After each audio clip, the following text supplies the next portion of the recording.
Hi guys. Hey guys, how you doing? Hi. Is everything going good?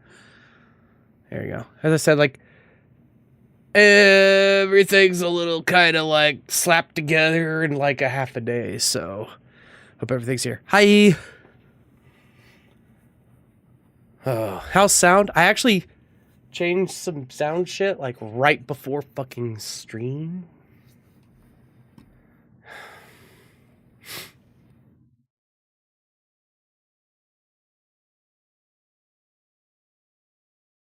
For real awesome.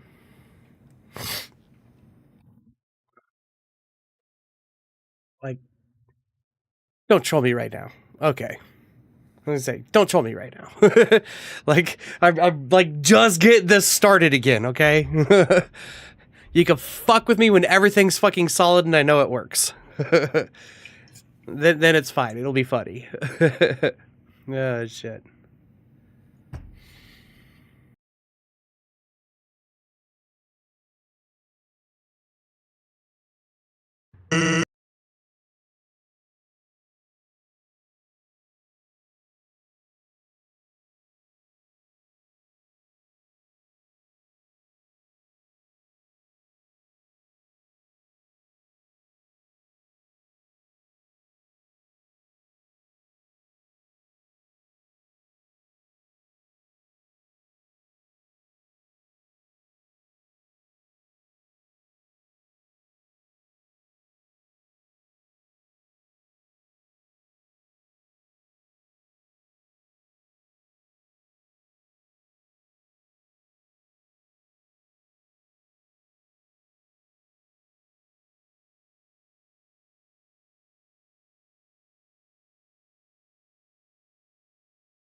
All right, hold on. Daughter needed me for a second. And it broke. No, it didn't break. It didn't break. Oh, I think it broke. That's just me fumbling with buttons. Not everything's technically set up like I usually have it right now. I will fucking get through it. This Saturday, I'm probably gonna like really fucking focus in on like all the little details, like getting my stream decks going correctly. I think maybe Monday we'll even do like a test stream to both as a multi-stream to both Twitch and YouTube at the same time.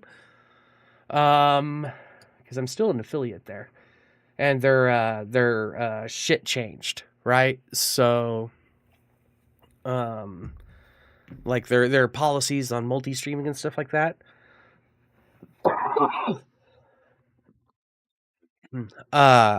So that'll work. And then I also have to get my replay shit all coded in again.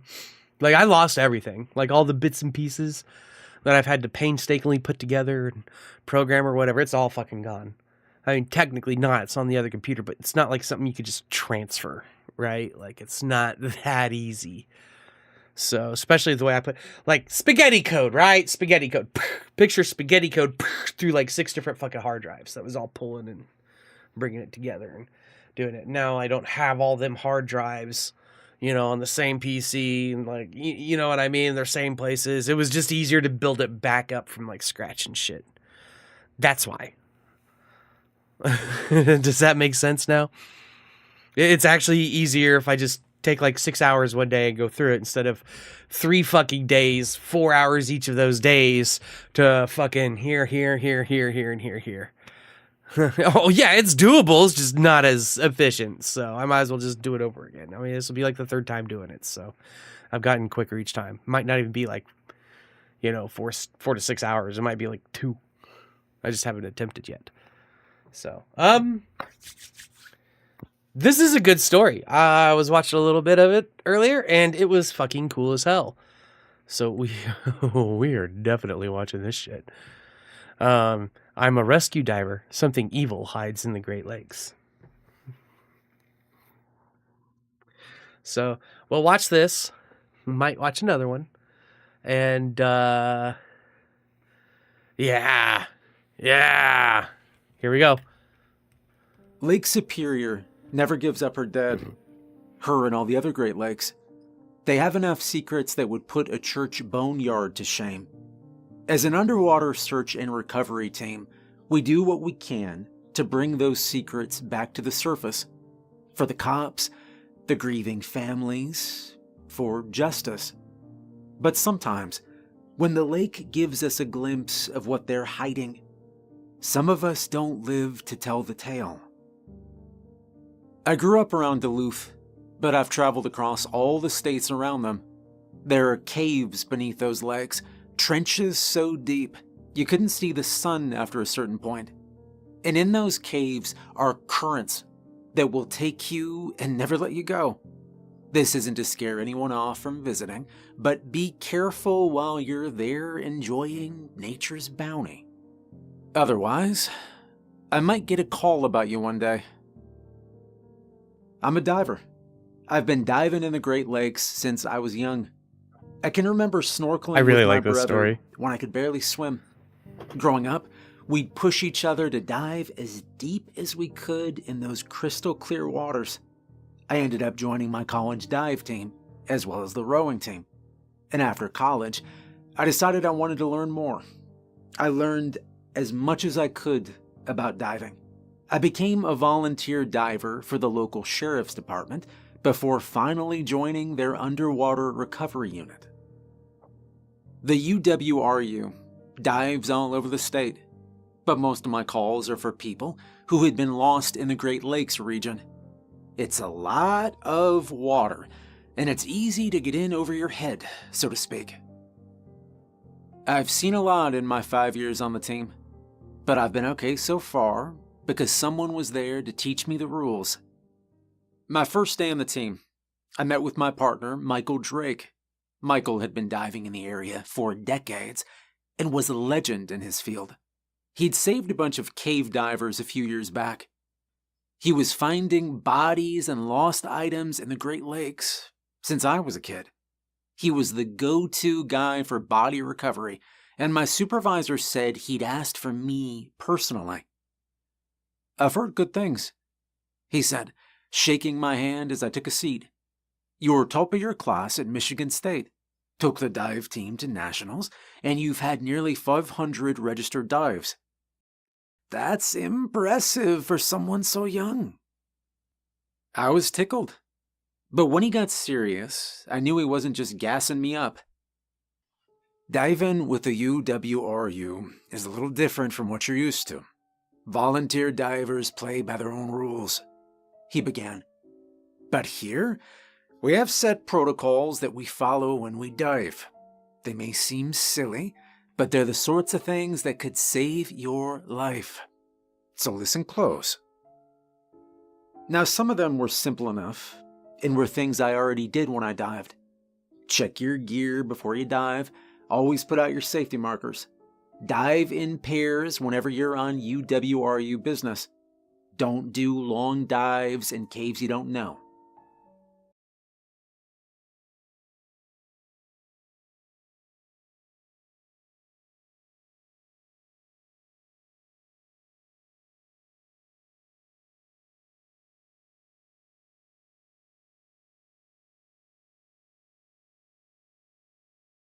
Okay, now I know you're not fucking with me. I knew I like muted myself on that one. I was just in case or whatever.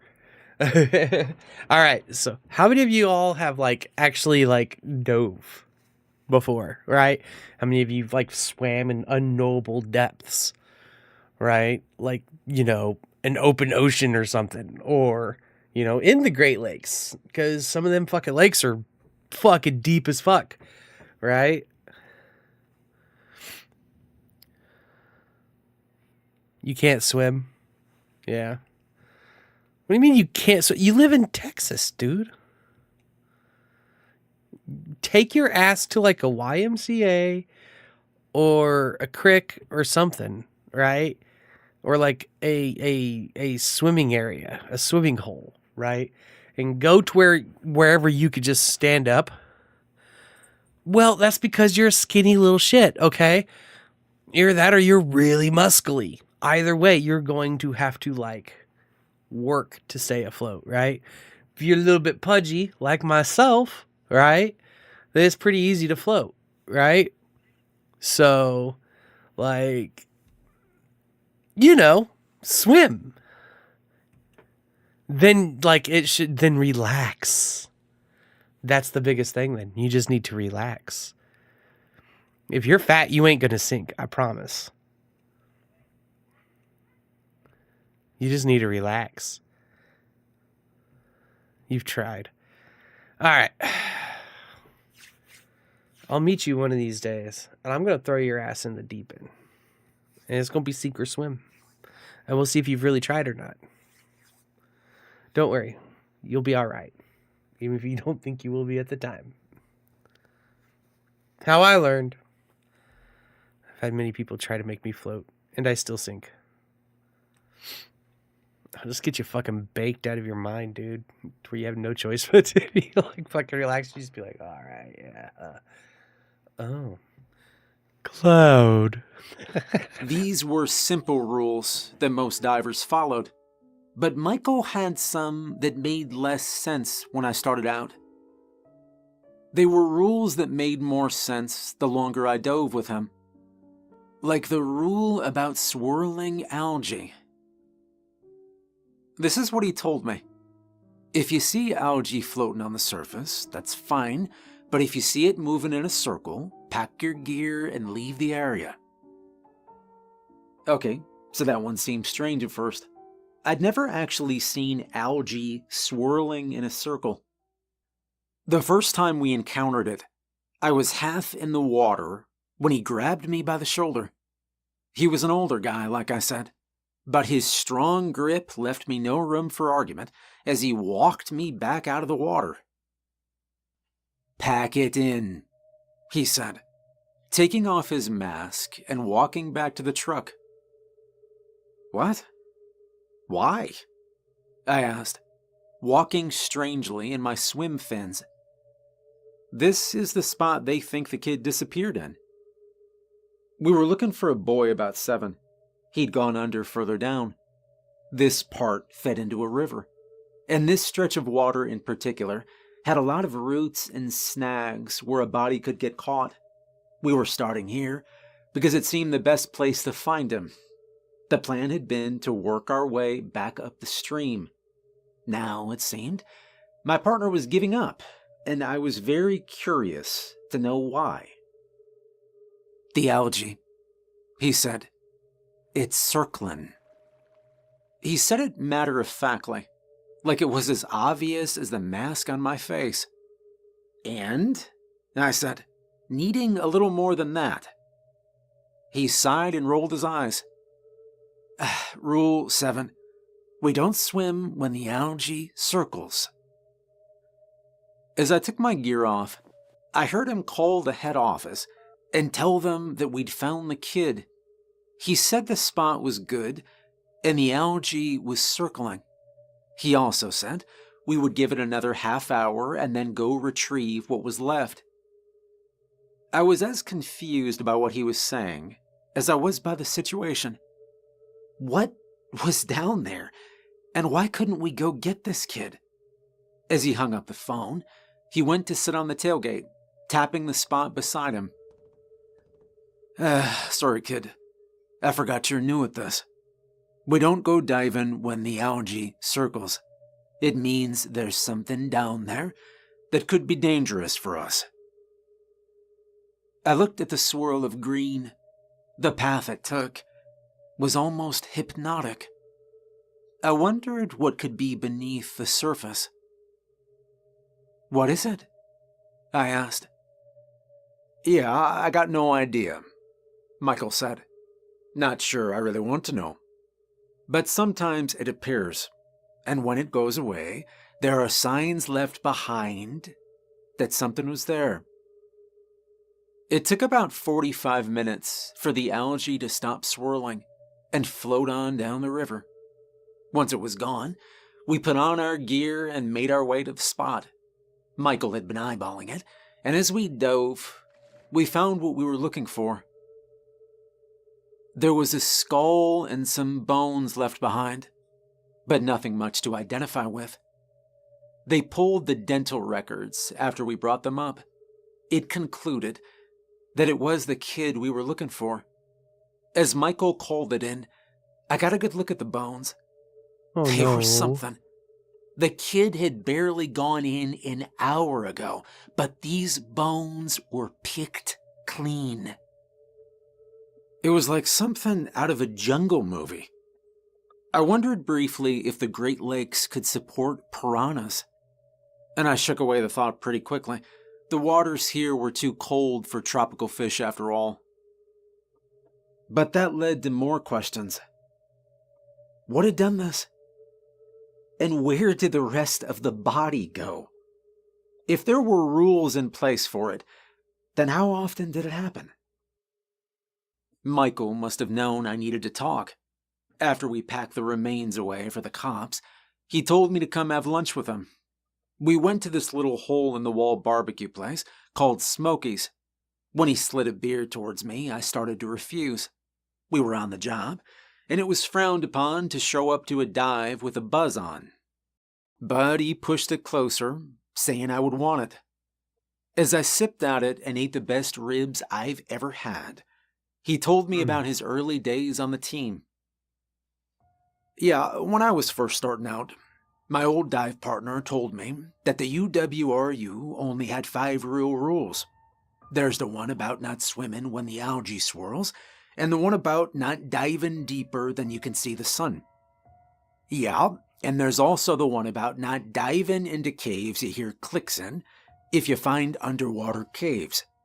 Don't surface into them, and never try to take bodies from any depth below sunlight. Everything else, well, it's common sense. I nodded, swallowing the ribs before asking what it was we were looking out for. Michael thought about it for a second, trying to find the best way to fill me in. Well, the Great Lakes area has its fair share of weird critters about, and the lakes are no different.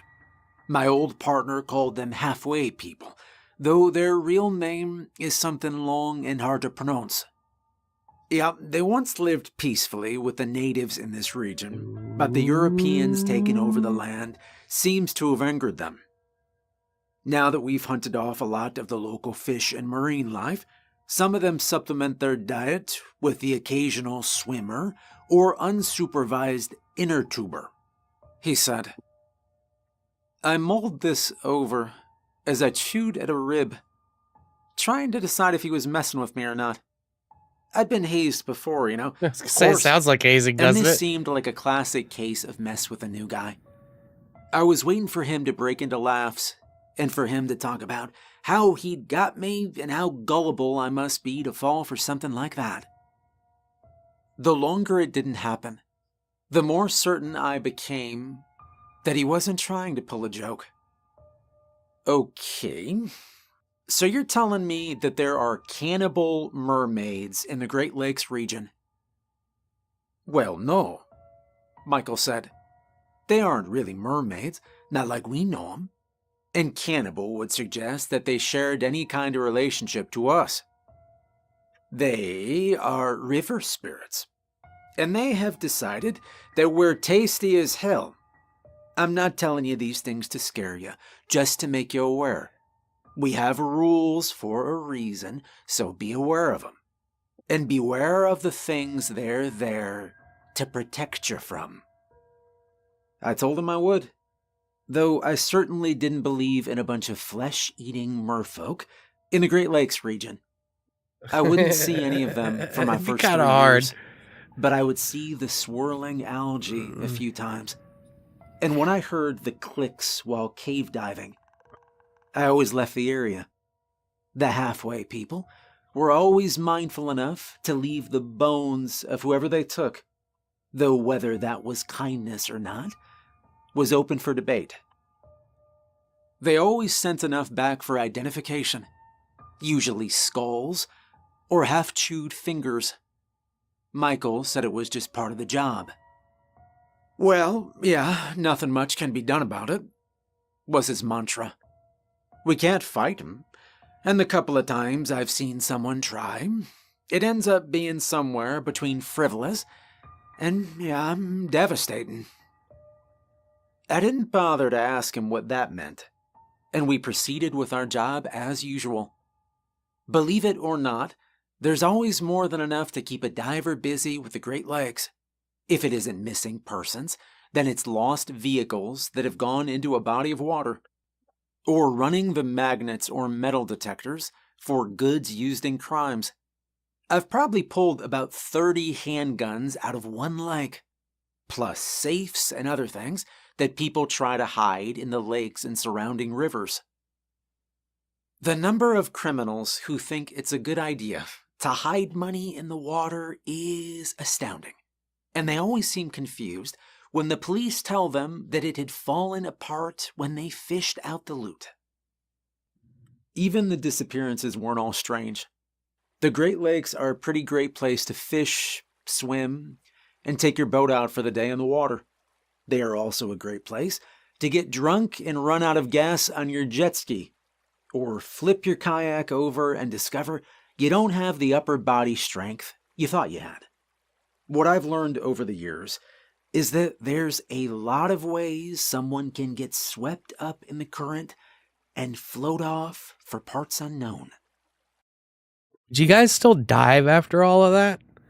Would you still be like a rescue diver or a salvage diver, like a professional diver for, like, you know, that area, those lakes? Oh, I don't know. I don't know. Be quite interesting. Woo. For every weird water disappearance, dozens were easily explained, though this didn't make them any less devastating for the families. The water doesn't discriminate on the people it decides to take. I have pulled out No. track stars to beauty queens, and everything in between. The water takes them all, and if you're lucky, you get a body back for a proper funeral. If you aren't, you get a handful of bones with lots of little teeth marks in them, and an odd sense of dread.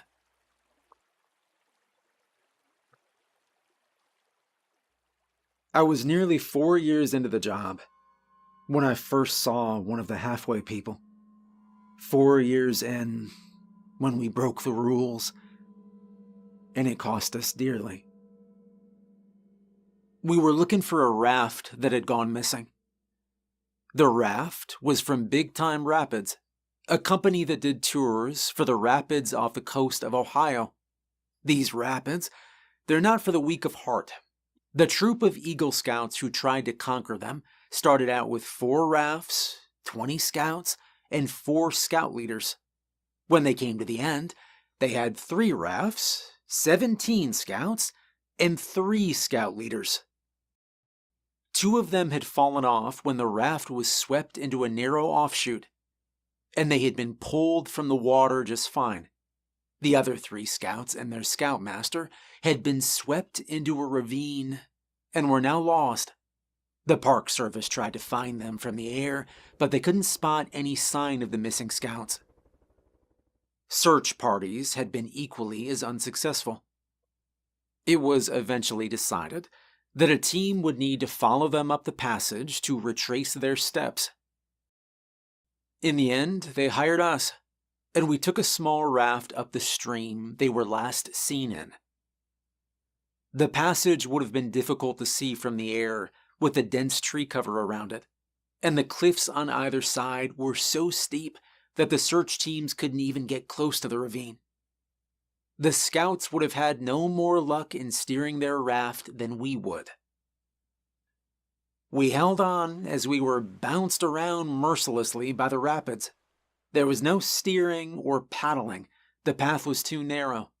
And so we were swept along as we hunkered down and tried not to get tossed out ourselves. I saw some scuffs along the rocks and some broken plastic pieces that might have been an oar once. And for half a second, I thought I saw a long Working on red OBS a little bit streak while this is going on before too. we came skipping Sorry. out into a small open pool in the middle of the canyon. I was so proud of myself getting everything together. It was fed by several different streams, and continued into a dozen others that I could see. From the middle, however, the water was calm, and the raft floated idly without using our paddles. As we sat there, Michael decided that this was where we should look. Okay, yeah. If they came into here, then they no doubt came to rest somewhere nearby. If they sank, then we could find their raft and radio for help. If not, then we can pick a stream and press on, he said. So we got our gear on and rolled out into the placid waters of the pond. Looking down, I immediately knew we were in for a swim. The blue went deeper than I'd ever seen. And it wasn't until you really looked that you realized how deep it was. The pond seemed to go on forever, and the shore was lined with little eroded shelves that came up from the dark like monstrous teeth. On one of these Jesus. was the ragged remains of a raft, and caught up in the debris was the body of a man. He was tangled up in one of the ropes, floating calmly in the depths. He was just about at that line, the imaginary line that we didn't cross. Rule number 3, don't dive deeper than where you can see the sun. Michael seemed to weigh his options before acting. Coming to a decision, he grabbed some rope and handed the end of it to me. He then signed out that he was going to attach it. When he has it tied snug, he wants me to pull it back up and he would follow with the raft. I nodded, made a circle with my thumb and forefinger as he swam down to set it up. I watched him go, keeping a hand on the boat for stability. It wasn't much. It was a 5-man boat we got from the same company the scouts had gotten theirs from. He was swimming back up, ready to help me with the rope, when a bright red flash stopped him mid-swim. It was hard to see through the water, but I was sure there was something poking through the front of his wetsuit.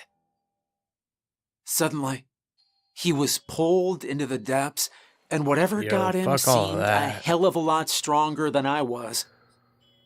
He was reeled down like a fish on a line, and before I could stop myself, I was swimming after him. I knew the rules. We never went into water too deep to see the light. But I didn't care. I needed to save him, and I was going to help Michael. But as I followed him, I could see something growing large as I followed the trail of blood. It was a honeycomb of caves dug straight into the side of the rock. I stopped and gawked at it for a second. Sorry, guys. In awe of how much effort something like this must have taken. I didn't think at the time that they'd been made by the hands of anything, and figured that they were just strange natural occurrences. The Great Lakes region was full of weird stuff. I figured this was just some odd natural phenomenon. I didn't know the caves, no more than I knew the basin we were diving in. All I knew was that Michael had been dragged down and the blood in the water was clear enough to follow his trail. As I headed lower, I took out my knife so I could mark my path. Cave Exploring 101 is always don't explore caves that you don't know. I knew this. That was first day stuff. So as I swam deeper, I scratched the wall so I wouldn't get lost when I needed to escape. It was easy enough to mark the walls, and the surface was smoother than I thought could occur naturally. There was no pebbling or rocks poking out. The walls were uniformly smooth as I followed them deeper into one of the caves. And the deeper I went, the more I heard the clicking. The clicking rule was another one I'd never really had to use. The caves we dove in were usually well-traveled, and the clicking I heard was usually just rocks falling. This was different, though. That sound, I'd never heard it underwater before, and it made me a little dizzy when it came too close. I wasn't sure what it was, but I could feel the hairs on the back of my neck stand on edge as I swam deeper. Suddenly, the tunnel we were in pitched upward. I followed it up and found myself in an underground cave system. And just like that, I've broken another one of our cardinal rules. Do not surface in caves. As soon as my flashlight came out of the water, that rule made a lot more sense. The cave I was in That rule made a lot more was sense. huge, with the ceiling hanging what seemed like miles above me. Stalagmites hung down like dripping teeth above my head. The flashlight I brought with me could only create a tiny island of light. Anything beyond 3 feet ahead of me was pure darkness. I turned in a circle trying to get my bearings, and as I did, I realized I could hear a noise in the nearby dark. It was a chewing sound, something like raw chicken being eaten with a toothless mouth. I spun around trying to find the source, and then my flashlight landed on 4 creatures that would haunt my dreams forever. The name Halfway People, it made so much more sense after seeing them. Have you ever heard the original Little Mermaid story? The one where they cut her fin in half to make legs, and each step looks painful. That's what these things look like. They were blue, their scales throwing up refractions on the walls and floors. That face? Hold on. That face is giving me fucking Ludwig, the Holy Blade vibes, like from Bloodborne. Just saying, like, holy shit. Their scales throwing up refractions on the walls and floors. Their arms and legs looked like flippers that grew out wrong. Their fingers were too thin, their feet too thick, and their heads were the worst. They had human heads, but the lips and eyes were all wrong. Some of their lips were too thick. Some of them had eyes that were barely there. But they all had teeth like jagged rows of sewing needles. They were hunched over something, bending down to tear off hunks of flesh. When the light hit them, they all sat up and hissed at me. The gills on their necks flared open like wounds to reveal the red flesh underneath. And I saw Michael in the middle of it all.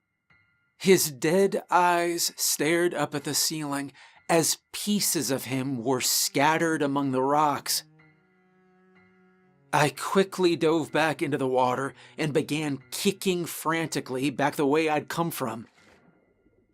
My whole way back, I keep hearing the clicks I'd heard earlier, but now they meant something different. They were hunting me, tracking me through the tunnels. My blood ran cold, even as I swam as fast as I could out of those tunnels. I could be speared at any minute. The Halfway People swimming out to corner me from any of the tunnels I had to swim by. I would be caught. Just You like would die Michael unless you had was. explosives, huh? I would be dragged back into the darkness to join him. These tunnels, they were their home, their territory. I made myself slow down and look for the marks I'd made on the way down, but I worried I wouldn't have enough oxygen to make it. The needle on my tank was a little under halfway down the gauge. I needed to calm myself down, or else I'd use up my oxygen. I was probably about a quarter of the way out when something else joined the clicking. It was a scraping noise this time, like claws on stone. And it was getting closer. Much closer than the clicks.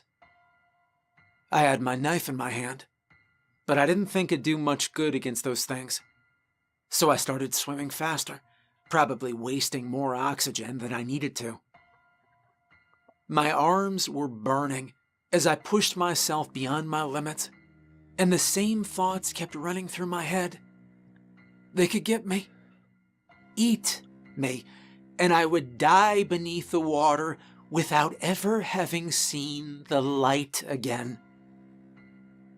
When I finally saw sunlight again, I almost yelped with joy. And when I rolled into the boat at long last, I cut the tethers and I stripped off my tank and fins. I was looking for the paddles when something hit the underside of the boat hard enough to almost flip it over. I grabbed the oars and was soon paddling for my life as I made for one of the narrow streams on the other side of the lake. My boat was hit a second time, and I had to hold on for dear life as my tank slipped over the side and sank to the bottom. I didn't really care. It was just dead weight at this point. I paddled frantically, really putting that rowing experience to good use. When I squeezed into the stream, I pulled them in as the current grabbed hold of me. My diving company found me about 5 miles upstream. I was panning and pulling myself away from the water as fast as I could. They got me checked out and they got me a clean bill of health, but I was in no shape to dive for quite a while. They found me with only about half my gear, no dive partner, and some pretty clear signs that I'd had the crap scared out of me.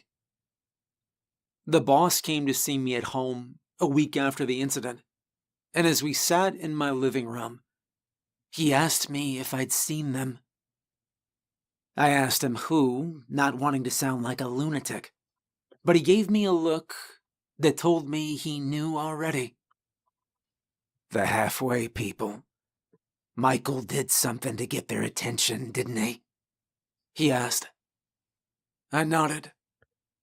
I didn't really want to talk about Michael, but I felt like I had to get it out. He went too deep, I whispered, and the boss nodded. Michael probably thought it would be okay. He was always a little brash, wasn't he? Especially when he was first starting out.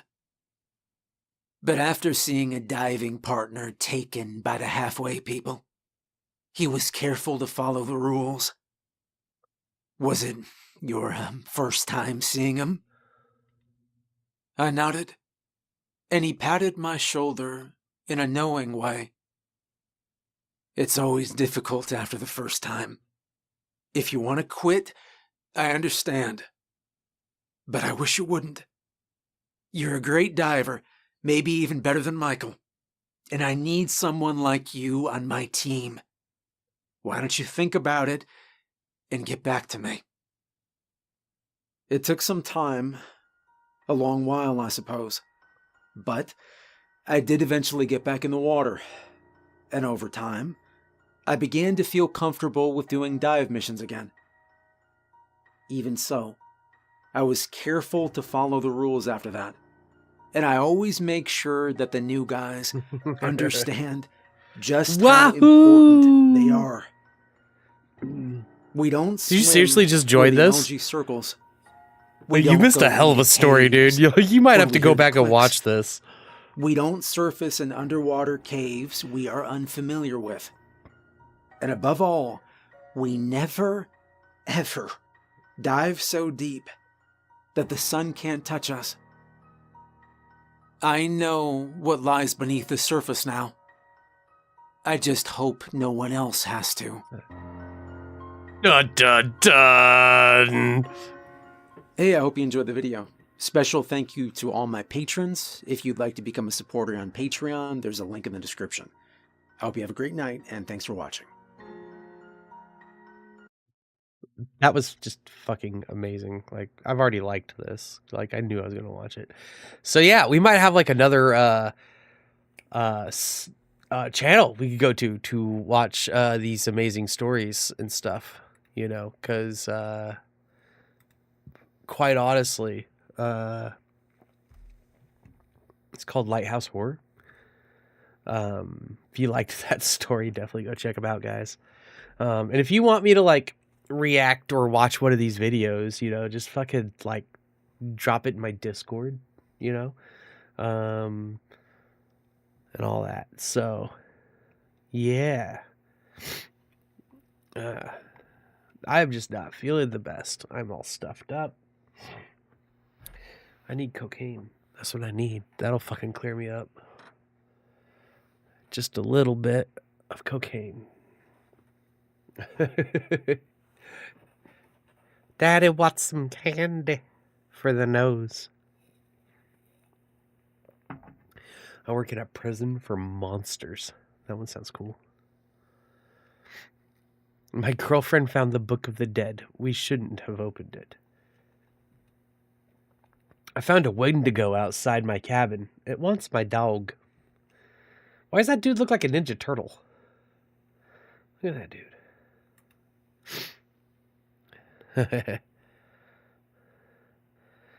Either I dive with high explosive or I dive with a harpoon gun. I don't know if diving in that scenario with a harpoon gun would be like all that great. Hey, look, Siren Head. Yeah. You know, I kind of want to just play a game tonight and chill. You know, just saying. But, let's see here. God damn, my ear itches. It's like fucking. You ever scratch a dog's ear and it's all like, ah? It's kind of how I feel. I'm a small town cop in a strange town. These are my stories.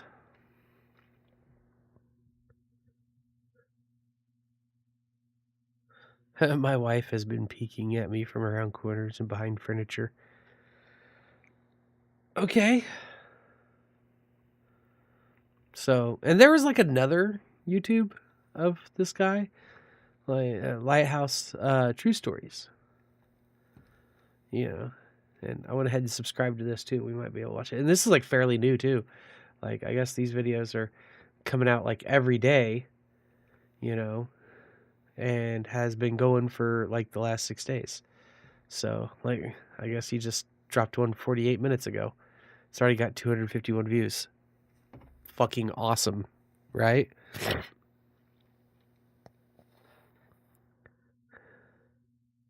A high-frequency pulse device would keep most sonar-sensitive creatures away. Yeah, it would. And it really wouldn't affect you at all. So, I want to give a little shout-out to little Allie, little B-Man, sitting there with Cappy. What's up? How you guys doing? Love you, and I miss you. There, now you're forever immortalized on YouTube's.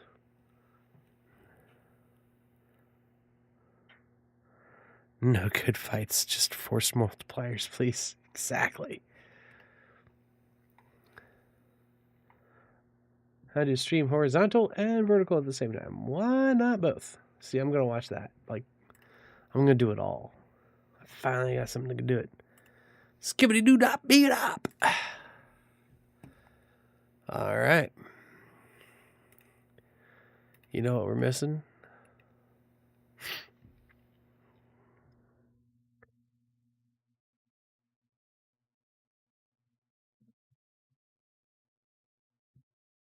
Here, we'll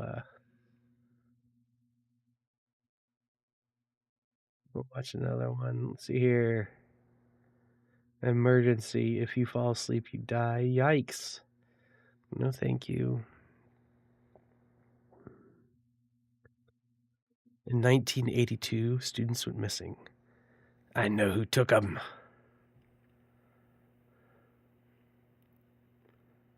Oh. There's Chernobyl.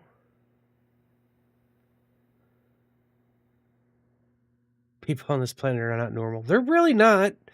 Like, no one is.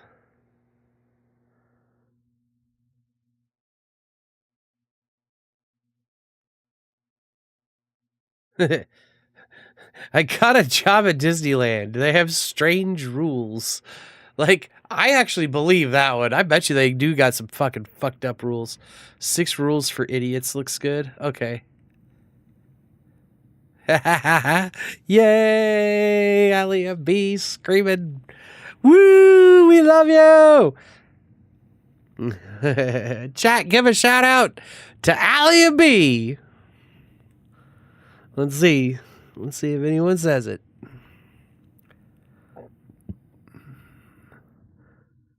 Cutest little kids.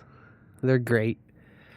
6 rules for idiots who want to summon a demon. Is that the one you're talking about? Yeah, we'll get that one going.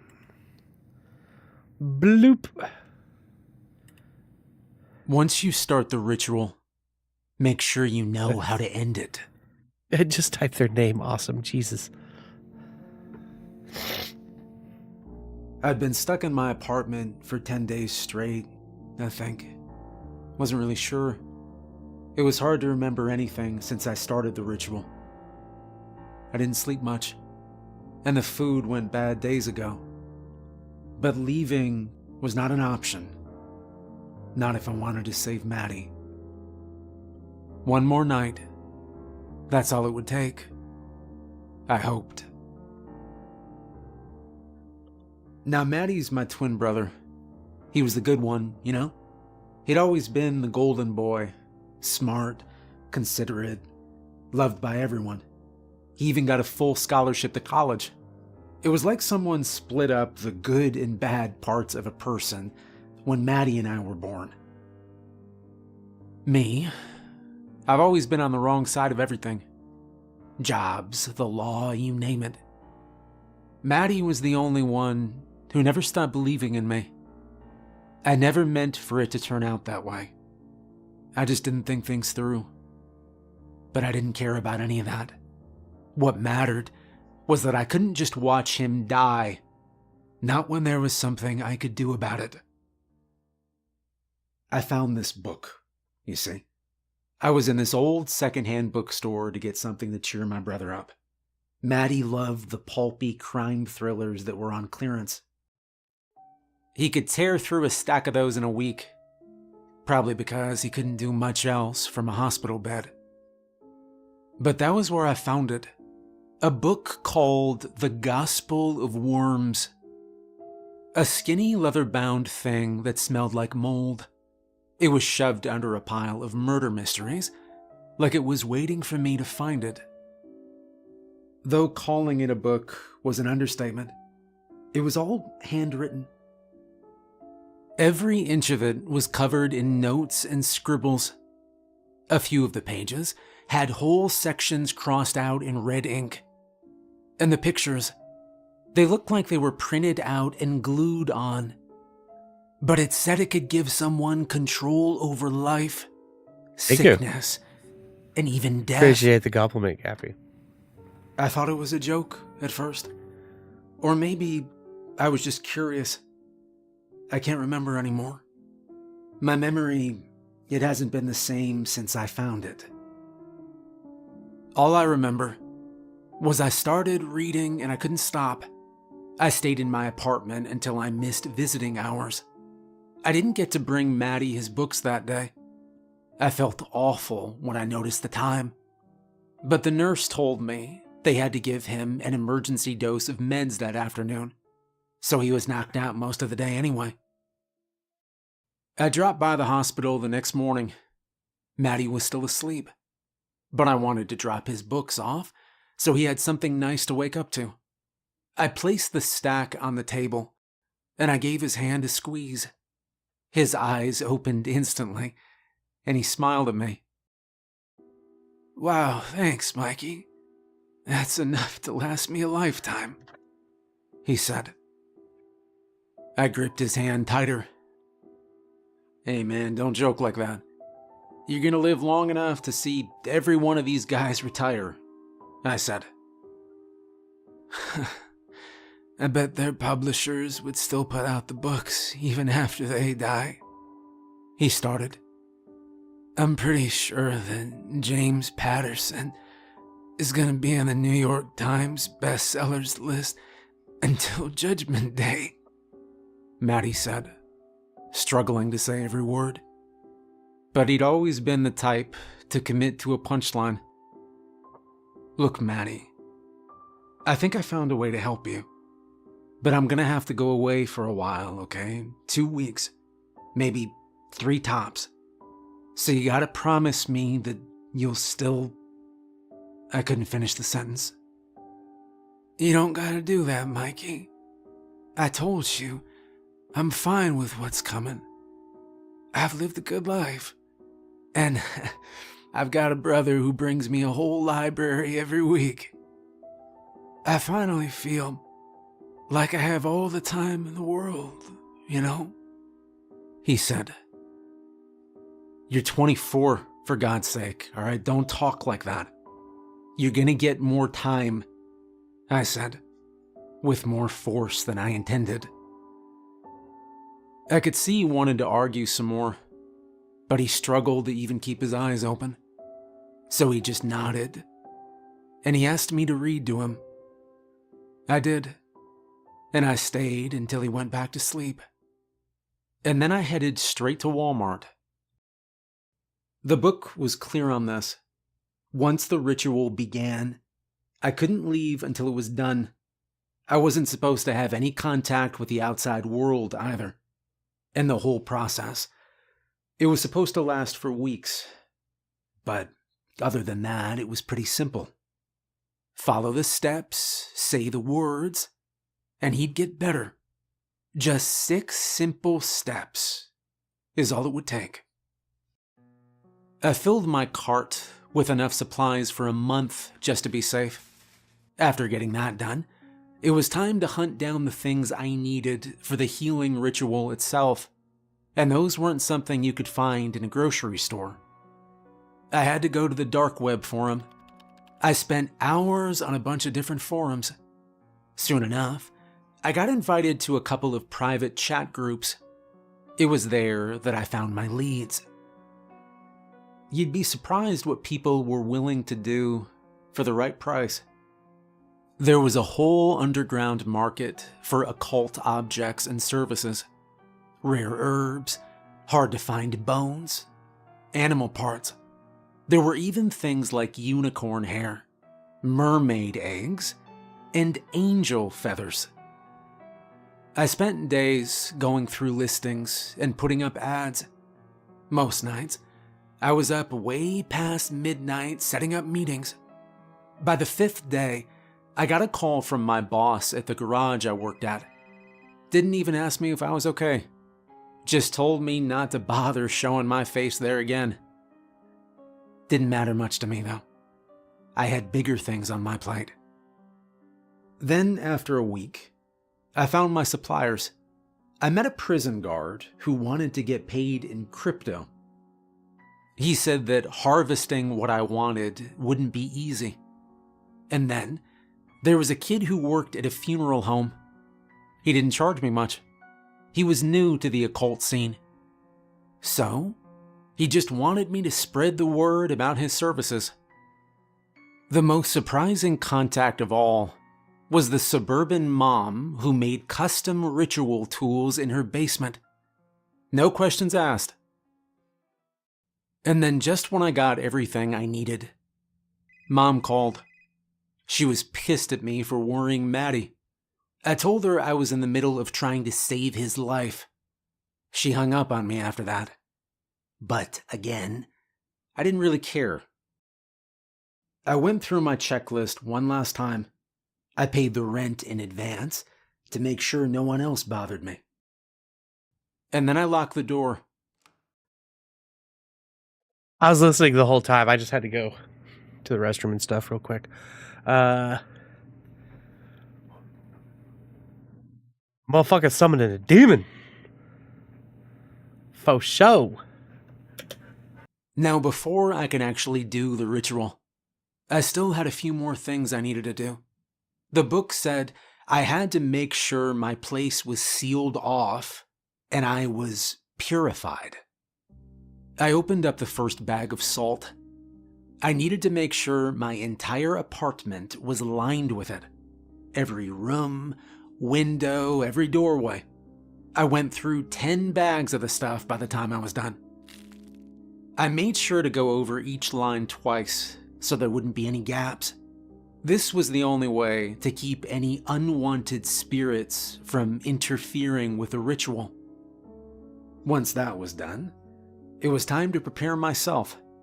The book said I needed to be of pure body and mind for it to work. That first part was pretty straightforward. It just meant no eating during the purification phase. No food, just water. But the part about cleansing the mind, it was a bit trickier. Every night at midnight, I had to face east and light a candle in front of me. Then I had to stare at the fire and focus my mind on what I wanted the most in the world, the thing that had driven me to do this ritual. The gospel said this cleansing phase, it had to be done for 3 days. The first day was the hardest. I spent the entire day trying to ignore my hunger. By evening, my hands were shaking. I could barely hold the match steady. Then I sat on the floor and I stared at the light. I imagined Matty healthy again. I thought about going out with him for drinks and listening to his dumb jokes. I pictured him working at the DA's office and reviewing a case. And finally, being the best man at his wedding. I forgot about all my hunger. I didn't know how long I sat there. The next thing I knew, the fire had gone out, and it was almost morning. By the third night, I was almost looking forward to it. The visions I had of Maddie, they felt so real. I didn't mind going hungry anymore. I hadn't felt this motivated in years. When I lit the candle that night, I felt something shift inside me, like something locking into place. I was ready to begin. The next night, I cleared out my living room. Then I burned a mixture of herbs. I made sure to spread the smoke all around my apartment. It wasn't long before I heard a banging on my door. Don't get paranoid, Awesome. It was the old lady across the hall. She complained about how the smell was stinking up the whole floor. But I couldn't stop. I didn't answer the door. I had to keep going. Last I heard was she was going to call the fire department on me. Now, there were 6 steps I needed to follow, and each step had to be done at midnight. The book also said I couldn't move on to the next one until the signs were clear. Step 1. Light the candles made from the fat of a condemned man, then recite the first incantation. I pulled out the candles I got off the dark web. I placed one in each cardinal direction, north, south, east, and west. At exactly midnight, I went around and lit each one. Then I stood in the middle, and I opened up the Gospel of Worms. I didn't recognize the language the incantation was in. Plugging it into Google didn't turn up anything, so I wasn't sure if I even had the words right. I tried to pronounce each syllable as clearly as I could, and I hoped it'd be enough. The moment I finished reading, someone started banging on my door. Great. Fire department. The last thing I needed was for the fire department to break my door down. But then the knocking moved. The next bang came from inside the walls. It knocked along the wall and into the next one. And when it got to the window, I heard something tap against the glass. I lived on the 3rd floor. The curtains hid whatever made the sound. The knocking continued around the room in a steady rhythm. It did not stop until the sun came through the window. As soon as it did, I packed up the candles and I went to bed. I was exhausted, but hopeful. This must be the sign that the book talked about. I was ready for the next step. I woke up a few hours later. At this point in the ritual, I was allowed to eat again. But I wasn't really in the mood, because just the thought of what I needed to do next made me sick. Step 2. Drink a mixture of the fresh blood and the ashes of the innocent. The book listed the exact measurements for this one. I Cheers. didn't need much blood, just enough for a mouthful. But the whole thing still made me queasy. I spent Actually, I have contacted local law enforcement and county law enforcement. And they know that I stream, and they all know that swatting is a thing. So my actual address is tagged with that. So, you know, they're just gonna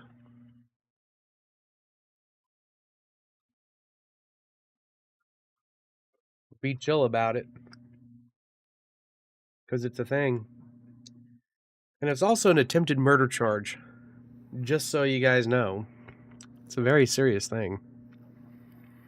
the day trying not to think about it, even when I prepped the materials.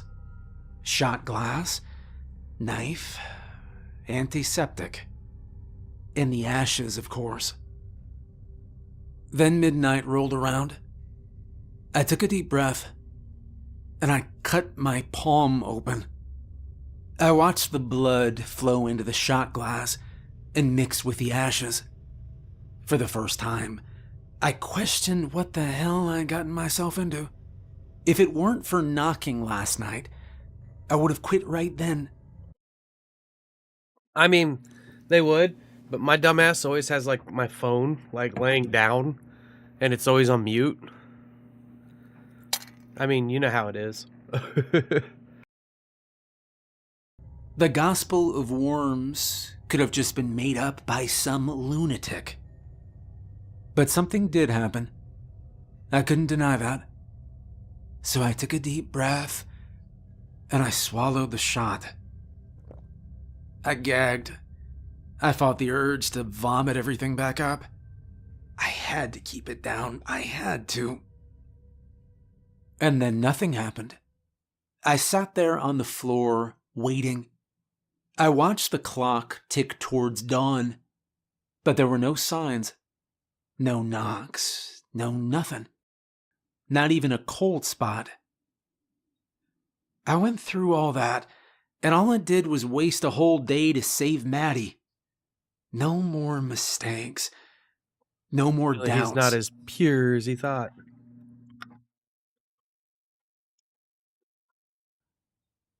The next night, I set everything up again. I didn't even think about it. I got my hand again, and I downed the whole shot in one go. Just a few moments later, a horrible feeling surged through me. I couldn't stop it. I doubled over and vomited. And what came out was like nothing I'd ever seen before. It was some sort of black, sticky fluid. It came out in these thick, dark Look at my ropes, cocaine, and then it started to move. please. It crawled and Wait for my pants. expanded all over the floor.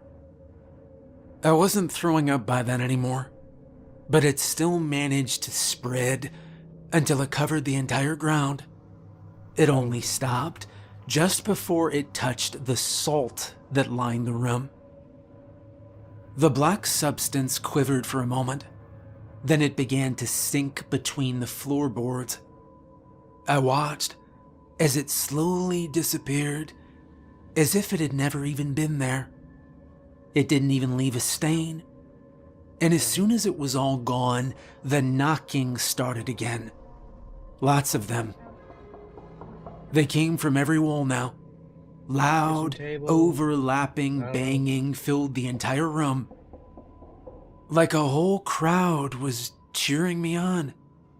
It went on the entire night. When it finally stopped, I went straight to bed.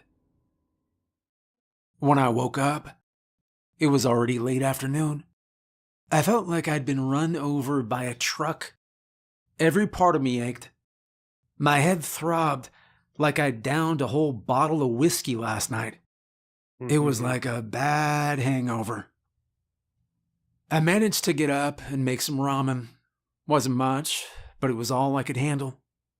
Eating it felt oddly comforting. It was the most normal thing Squatch! I'd done in a long time. As the sun began to set, It's not. the landline rang out. The sound made me jump. Then I wondered Pistachios. who the hell would be calling me. I knew I couldn't answer it though. I'd come too far to mess up the ritual.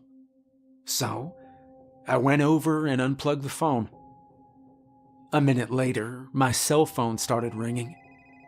The screen lit up with Maddie's name. I had a ton of missed calls and unread messages. Most of them were from him.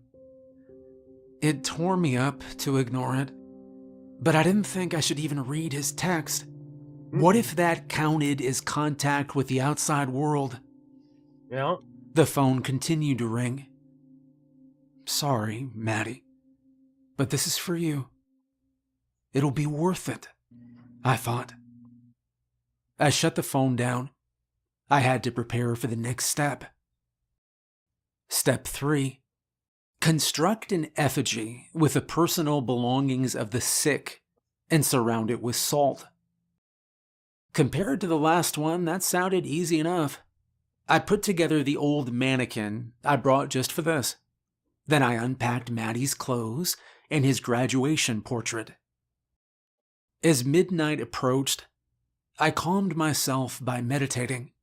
I'd gotten into the habit of doing that when I needed to calm down or pass the time. It reminded me that this was all worth it. I was almost at peace when the disconnected landline rang. It went off 3 times before it stopped mid-ring. At the stroke of midnight, I started on step 3. I put the mannequin together while I dressed it up in Maddie's clothes.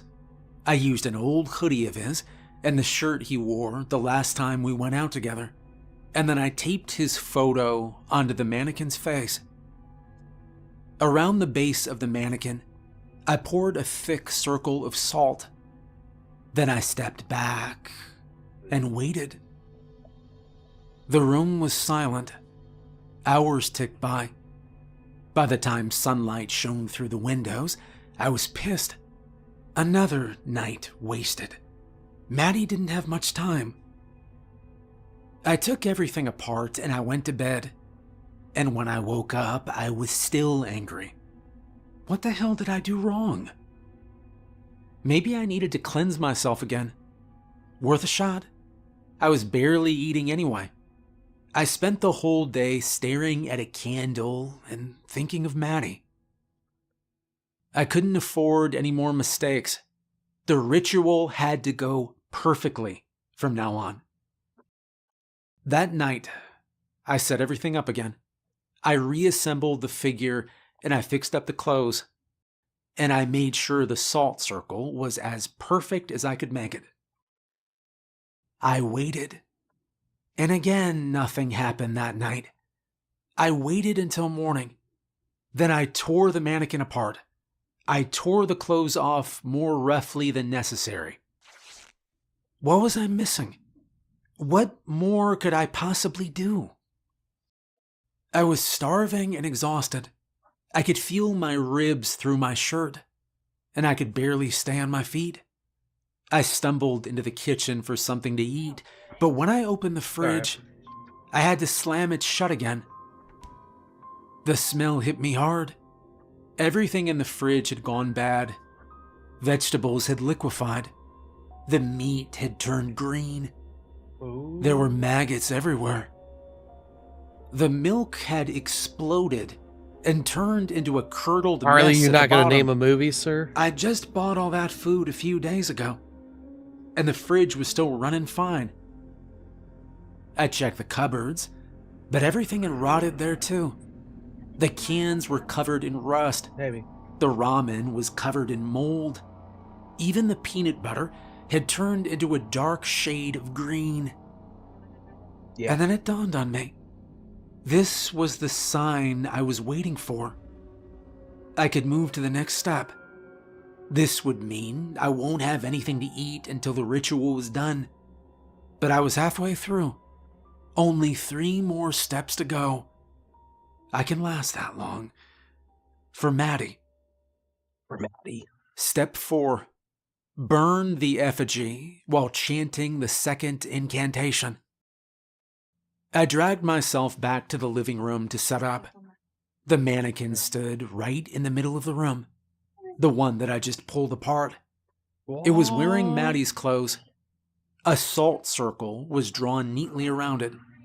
Everything was all set up for the next step. I just had to wait for midnight. I collapsed into bed, exhausted but relieved. That was such a good fucking movie. Holy fuck. It was just a simple joke. Oh, okay. This was almost over. And Maddie would be cured in just a few days. I fell into a deep sleep. It was the best I'd had in weeks. When I woke, it was almost midnight. My body felt weaker than before I went to bed. I struggled to get myself to the living room. And yet, I was excited. With shaking hands, I struck a match and I lit up the mannequin. It caught fire immediately. The flames spread over the figure. The smell of burning plastic filled the air. I began to chant the second incantation. I could barely hold the book up, but I concentrated on sounding out every syllable. And as I chanted, Maddie's photo began to move. The image turned its head and it smiled at me. Then his face got closer, like the Maddie in the photo was walking towards me.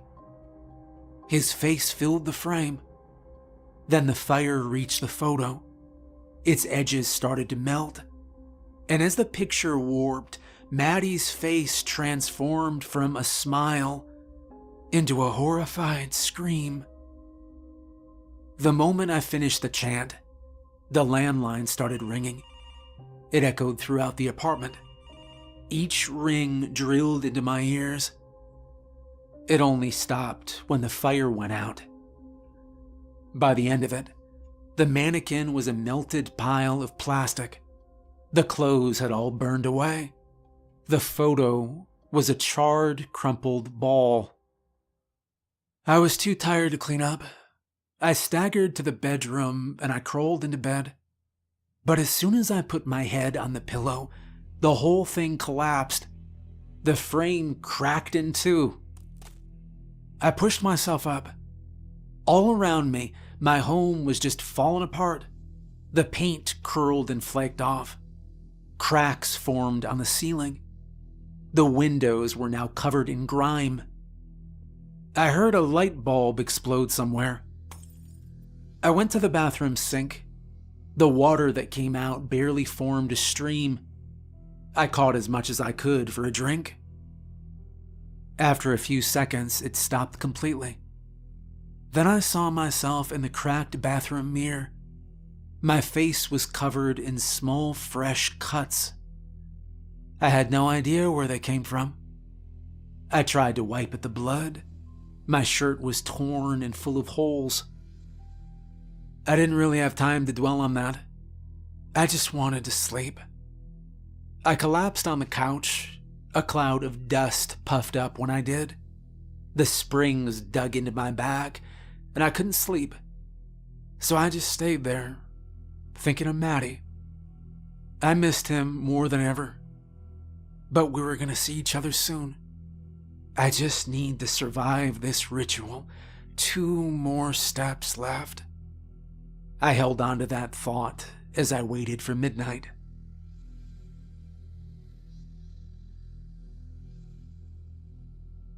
Throughout the day, I This could shit's hear things fucking good. breaking down. Furniture fell apart, glass shattered. Every now and then, I heard another light bulb explode. By evening, Yes. every appliance I had stopped working. But I stayed on the couch. I needed to save up my strength for the next part of the ritual. Step 5. Look at a mirror in the darkness. I started by clearing away the burned up mannequin from last night. Then I carried the bathroom mirror to the living room. I set it up against one of the walls. The last thing to do was to wait until midnight. I wished I could do my meditation thing again to pass the time, to forget how hungry I was. But the candles were all used up. So I just laid on the floor. It hurt too much to move. By midnight, the apartment was completely dark. Normally, the street lamps outside would at least filter through the windows. But that night, there was nothing. Did the whole neighborhood lose power? I was too tired to check or even care. The room was hot and stuffy, and it was hard to breathe. I sat up and faced the mirror. I wasn't even sure if I actually was in front of the mirror. I couldn't even tell if my eyes were open or not. But I stayed still, and I hoped I could make it until the next step. The next thing I knew, the morning light was hitting my face. Dude, I was this story is sprawled on the crazy. living room floor. My body felt stiff and sore. Seemed like I fell asleep during the night. I looked up to see if something happened to the mirror. I saw my reflection looking back. Standing behind me was the mannequin. It was completely intact, but the clothes looked new. Its face was different. It looked like Maddie now. I snapped. That crossed a line. This ritual, or whatever's behind it, it couldn't just use Maddie like that. I shoved the mannequin into the closet. But as soon as I slammed the door, a soft knocking sound came from the inside. I froze. The knocking grew louder, more persistent. Hold on. I froze. The knocking grew louder, more persistent. And further, Okay, there's actually like knocking in the video, but it's really quiet and subtle. And like these headphones are like fucking 3D, like surround. It like fucked with me. I literally heard it like right over there. I was all like, wait, what? the first time, I started to truly question what forces I'd invited into my home. I went to a window. The knocking continued. I needed something normal, something familiar. I looked out, and the streets were empty. It was the middle of the day, but there were no cars, no people. The sun shone brightly. The sky was clear blue. But it looked wrong. It looked like it was colored in by a child. I looked around, and I saw something move slowly across the street. It was a man, I think. He moved strangely, like his joints were placed in wrong. And he was tall, too tall. The head reached all the way to the top of the window. On top of his head were a pair of goat horns. I stepped back in shock. I didn't want that thing seeing me. But as I stumbled back, I bumped into something behind me. I turned around, and I saw Maddie's face grinning at me. The mannequin had its hands reaching out towards me. I lashed out, and I knocked its head off its body. It crashed against a wall before landing with a dull thud. It rolled around the floor until it faced me again. And then around the severed head, there started to ooze blood. I flipped through the Gospel of Worms. None of this felt right for a healing ritual. My hands trembled from a combination of hunger, exhaustion, and fear. I struggled to read the messy handwriting, but it seemed like I did everything right. I got to the last page of the book, and there was only one step left. Step 6. Offer up your happiest memory. This section was harder to read than the rest of the book. The handwriting was messier, like the author was in a rush when he wrote it. I went through the page over and over again. I needed to really understand what this ritual would do. And that's when I was finally able to make out a short note scrawled at the bottom of the page. It was a warning. It said that a banishing spell must be performed after the wish has been granted. If not, fulfilling the wish would release something into the world. I didn't know what that something was.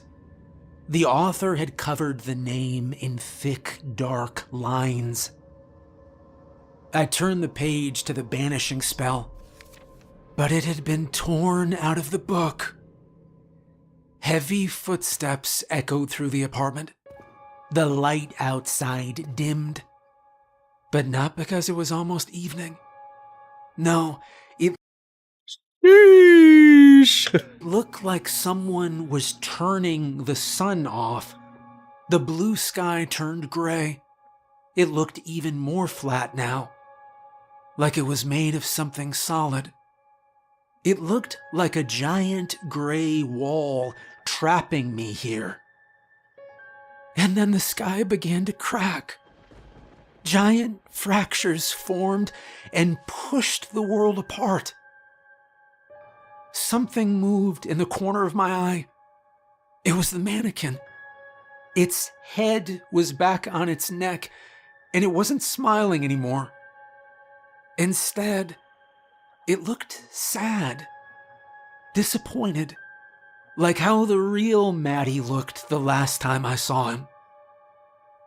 All he wanted was for me to stay, to be there for him when he needed me. Like he'd always been for me. He wouldn't have wanted any of this. He wouldn't want this evil released into the world. I've made a lot of mistakes in my life, and I was just about to make the biggest one. I threw the book down. I dug out my phone and I turned it on. I prayed to God that it wasn't too late. Everything else in my apartment had stopped working, but somehow the phone powered up like normal. It even had a full battery left. I unlocked the screen. Notifications started flooding in. Missed calls and unread messages from Matty. He wrote that he was worried, that he was scared. He said he kept having the same dreams about me ever since I stopped visiting. He saw visions of me trapped in my apartment as I was burned alive. And he just wanted to know if I was all right. God, I was an idiot. With shaking hands, I dialed his number. He picked up on the third ring, and I said, "Hey, Matty, can I come by today?" And that was all it took. As we talked, sunlight filtered through the room again. Outside, I could hear cars driving by and people talking. It was over. I told Matty I was coming by later with a new stack of books for him, and he said he'd wait up for me.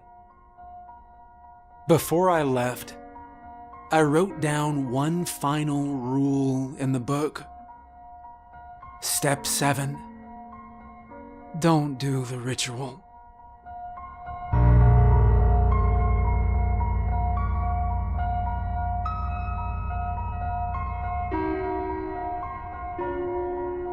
Hey, I hope you enjoyed the video.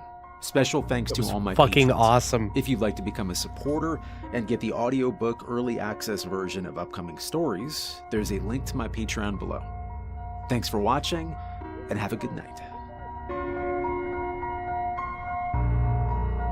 Guys, for real, like, go check out Lighthouse Horror and fucking sub to that guy. And whatever video you like, make sure you like it. And if you want me to react to it like this one, well, let's do it. Harley, excellent request on that one. That was probably one of the best stories I've heard in a long time. Holy shit. Holy shit, that was good.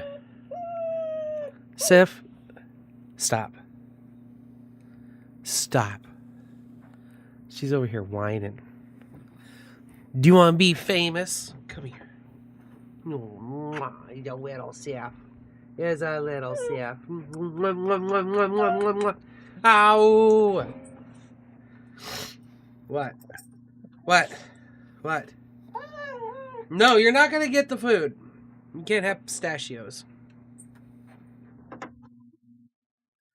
Not allowed. Oh, I hit play twice. Uh-oh. She's over here begging for pistachios. I'm telling her no. She's being a doofus. See ya. Yep, I know. It's exactly what I said. I said no. You Hiding cunt not. now. You cunt not. Hiding now. I'm sure she is. She's under you. What the fuck is going on here? Love you too. There we go. Oh, I've spent many hours on third shift listening to this kind of stuff. Yeah, I mean, that was fucking perfect.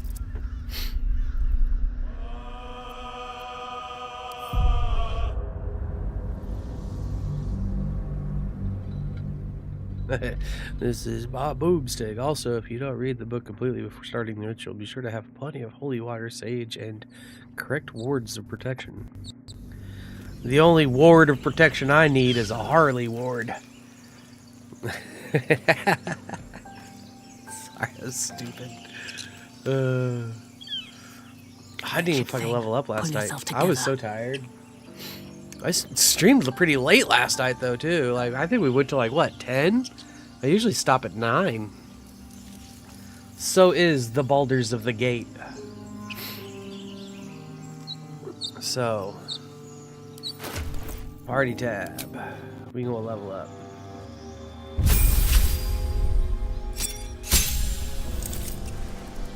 Hell yeah, I got the cunning actions.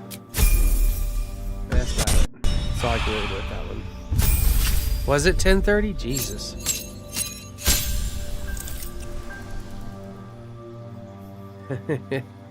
I may be a cheesy bastard, but at least I'm Gouda.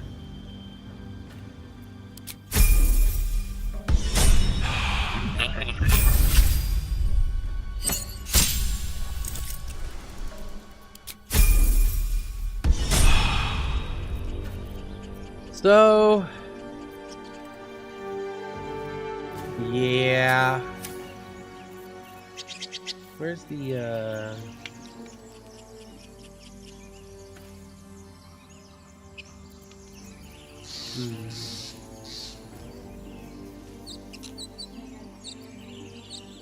At 8:30? I don't think so. Did you do dishes? Have you done any of your chores in the last, like, 4 days even? Yeah, I don't think so. Come on, get on it.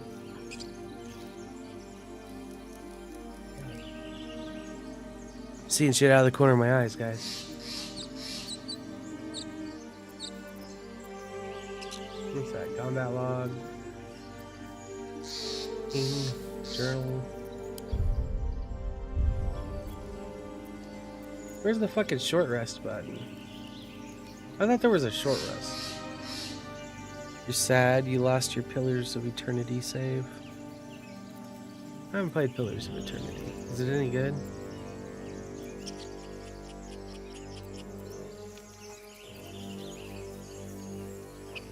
Oh, camp and resting menu. Oh, that should more than suffice. There we go. Okay, how about... Never a dull moment. And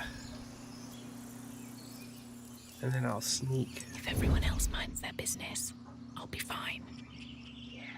Time to press ahead. I'll like fucking deal with these motherfuckers. Where's my shove? Bye! It's just so fucking fun. Let's end this.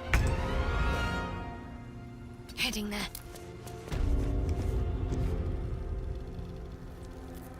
Alright, let's see here.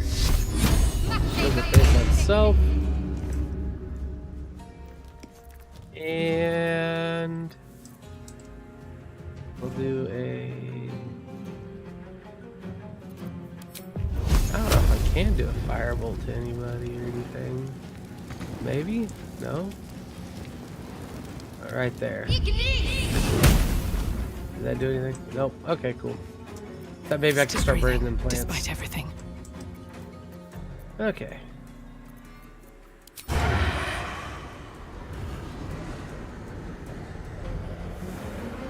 You tell me I ain't got advantage on him for being this high up after shoving him off the wall? Like, kind of horseshit is that?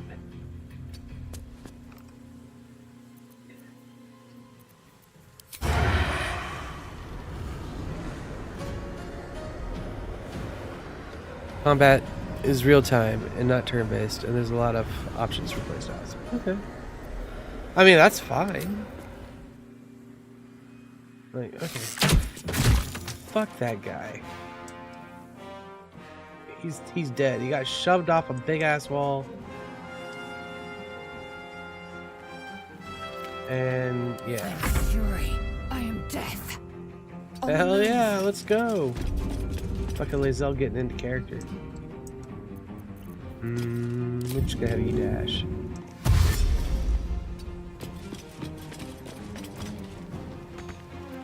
I guess that's about as far as you can go. Alright, let's see here. Arrow shot.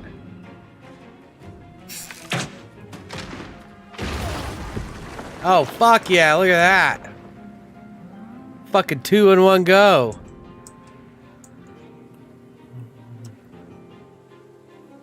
Alright. I'm not good at D&D though, guys. Like, What should I do?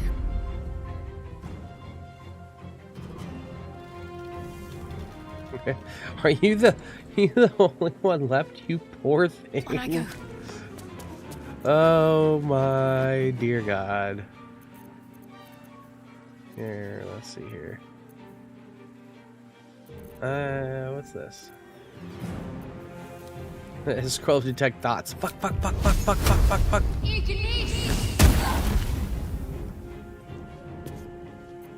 Time to strike.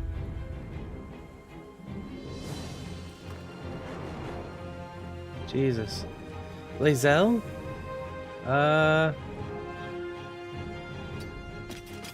Fuck it, maybe? No way. Okay. Wait. We have an action surge, boys!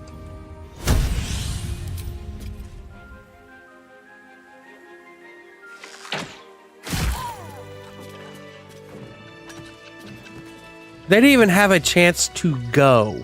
I don't even think any of them moved. We caught them by surprise. And that was it. That was just, it was done. They had no idea what the fuck was going on.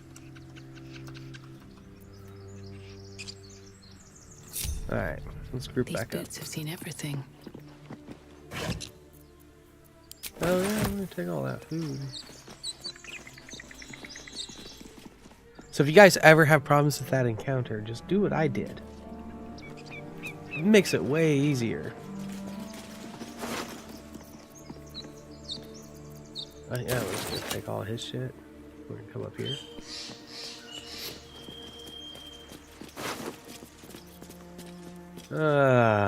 Dang. There we go. Yeah. If only we had a wizard with us. Wonder where we could find one.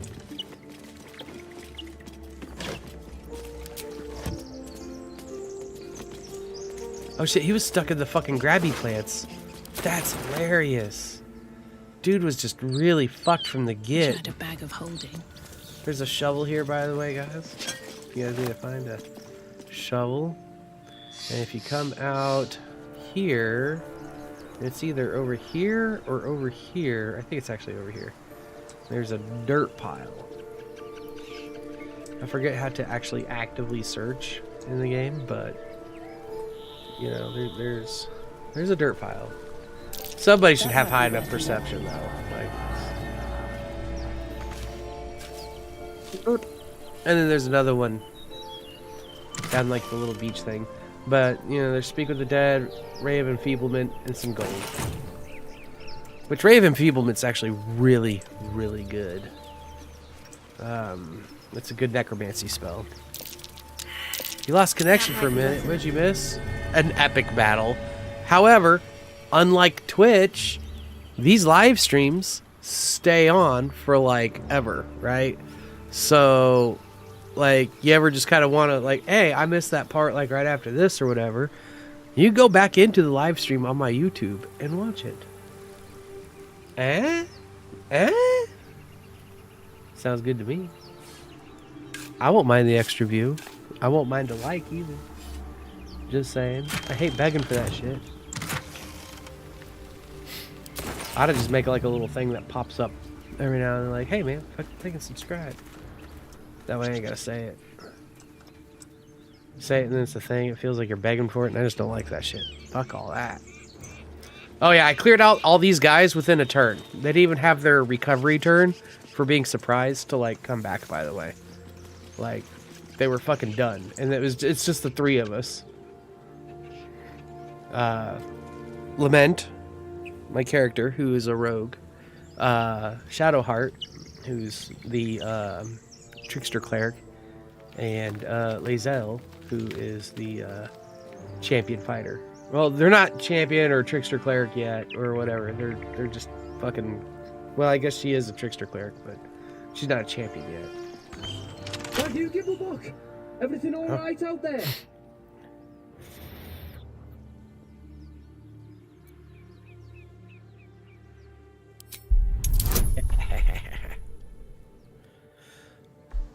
I'm not gonna beg for your likes.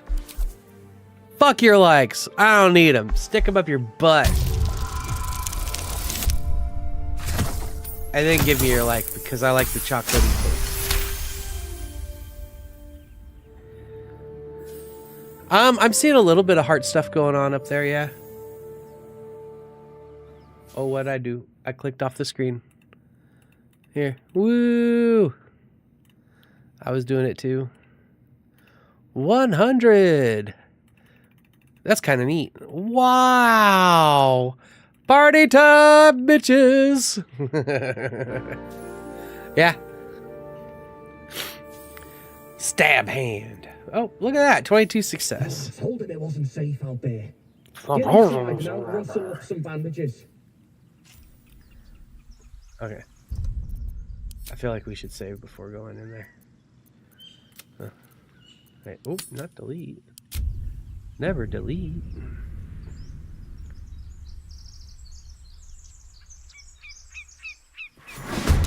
Who the hell? You're He dead. said, who the hell? Alright, so...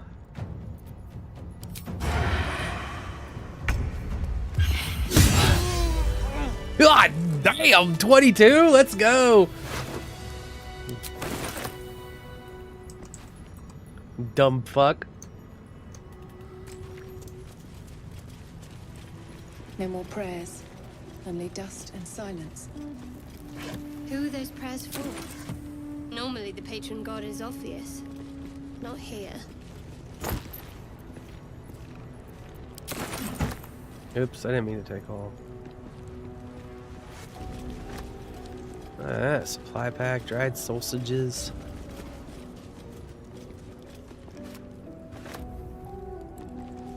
Some cheese. Some more cheese. Food's really important. Pick up all the food you can. I think camping supplies is a little bit, they ask for a little bit much. That might be me. But, yeah. And this shit's expensive. Yeah. Oh, I guess I like that painting. We're keeping that painting. Alright, so...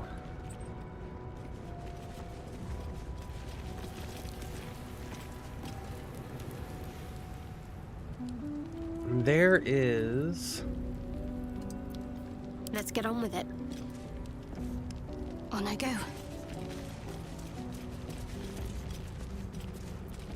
Hey, oh. Eager for battle. An efficient path. Well, it's a trick, ain't it? All's well that ends. Okay. Not as bad as it could I'm have. gonna do the thing you should not do Pave in my D&D. path with corpses. Build my castle with bones. Very well. Oh, wait. Seems simple enough. I wonder what the next move is. Okay, there we go. Take everything that's not nailed down. No. It's a Don't waste waste. a step.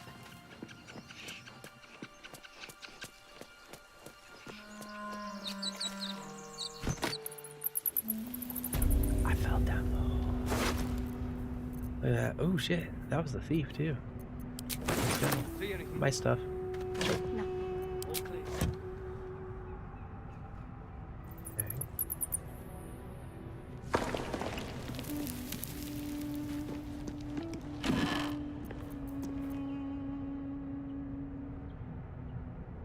Open up.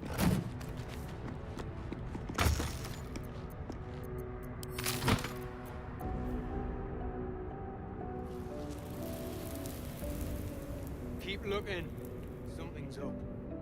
This place is falling apart. Could have happened by itself. No such thing as coincidences. Breathe quiet. You to Move bed. with care.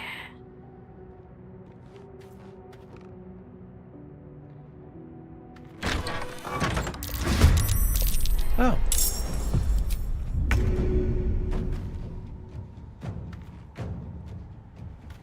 See here. Path is interrupted. Yeah, it's probably not right there. Can't afford Okay. to stay idle.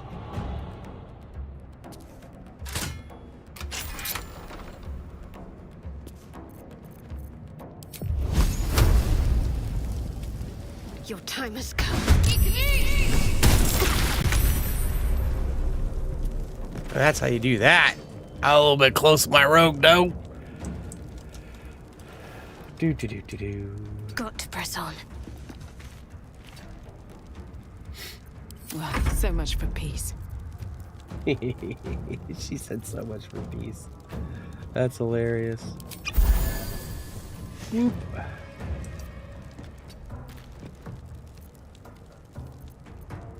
Yep. Victory awaits. Taking position. Here, let's see here. You got 5 hit points. I fucking took out 2 of them right away. There's an 8. But he's a mage. Fuck, I might be able to kill him right away. Who knows?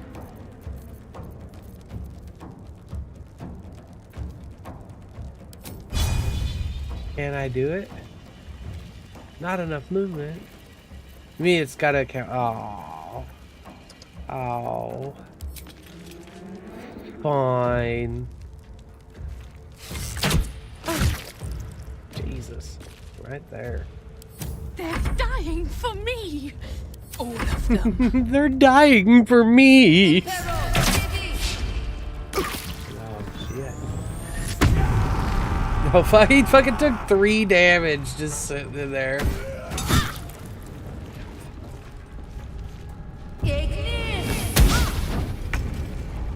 Oh, man. Really? That's what you got? That's what you got? I mean, you're dead. Faux show.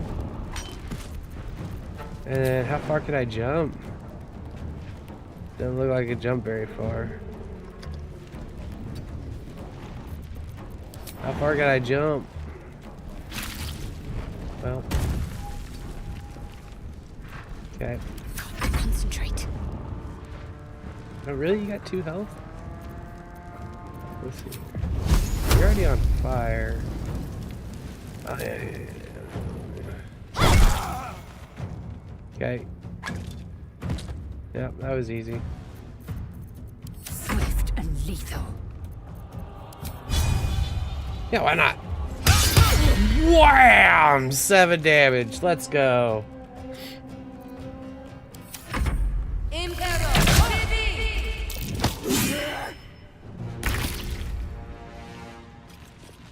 Okay, that's Have them fucking ready. hilarious. And we can do sneak shot. Boom! Why didn't you steal the cultist robes? What cultist robes? I know nothing of this. Let's have a look.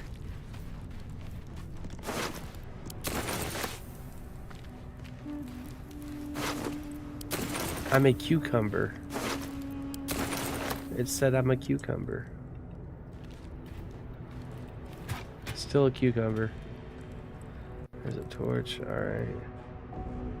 Empty, empty, empty. Hey, there's a javelin though. Javelins are kind of cool, aren't they? Alright. Let's see. Holy shit. What do we got here? Oh, fuck yeah. We'll take all. Now, we'll send that to camp. Send that to camp. Send that to camp. If you're a cucumber, then you're a cucumber. We're all cucumbering it up, man. I don't know. I'm getting a little old and bitter. I might be a pickle.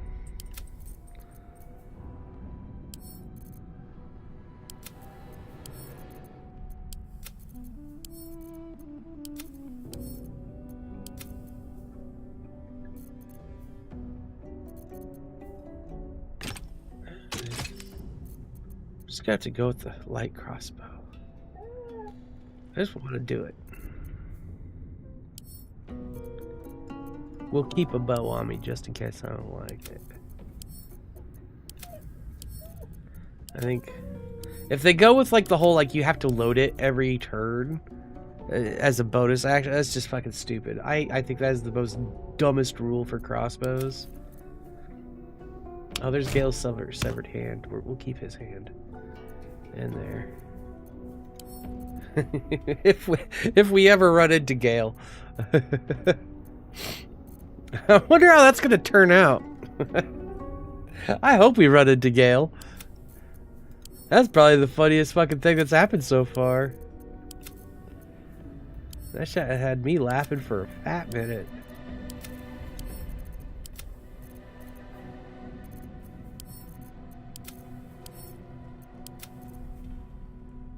It's Pickle Mammon! Hell yeah. Ribbed for her pleasure. I mean, what? Huh?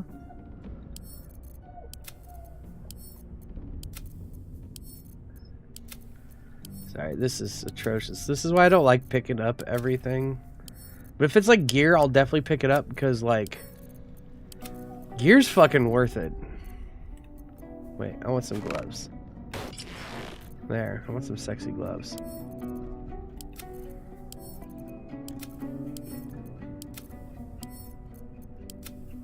Wait, can I?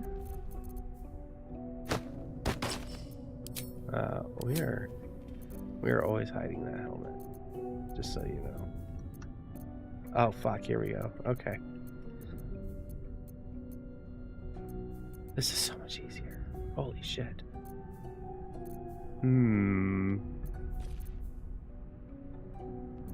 Welcome to the jungle.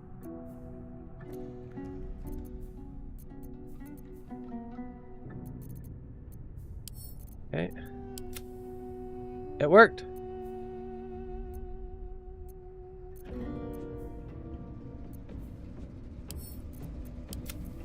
Okay, cool, cool.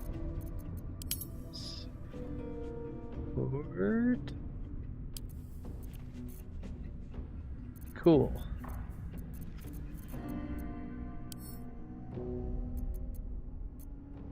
Oh yeah. All right, there we go. We did a thing.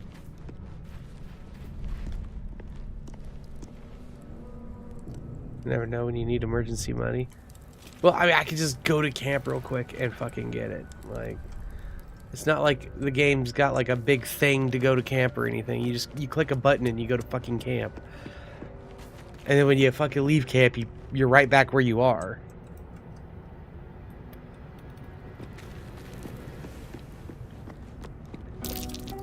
Something over there. Oh, am I still not connected with the party yet? I mean, okay. What did that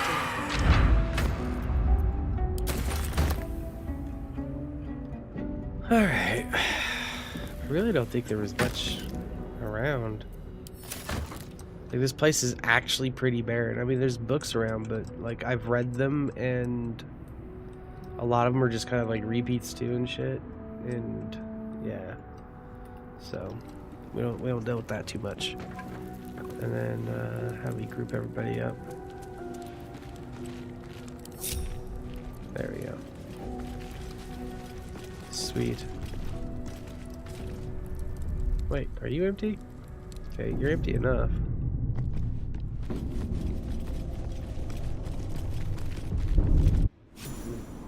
Itchy. This place Wait, wasn't what? built for the living. Opulent chest. Ain't shit in there. Jesus hiding Christ. here? Well, the dead should have better treasure. Just saying.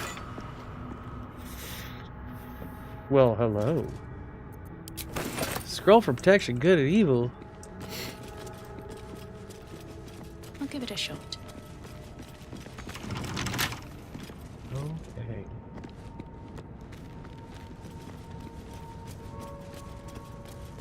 Oh, there's a chest over here. Alright.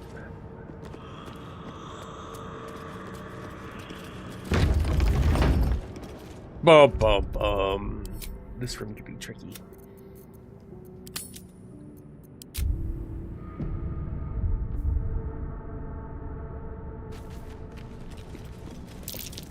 Okay. Right to there. Looks like a trap there.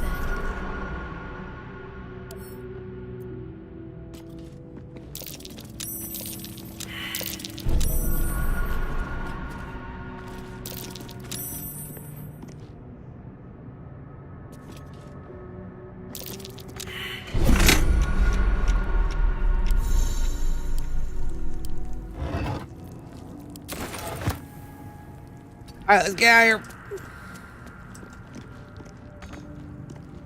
Wait, what? I am ready. This way.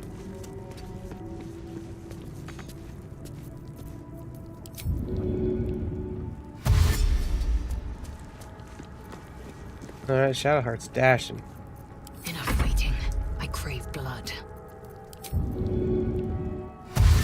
Proceeding. I will be heard. Okay.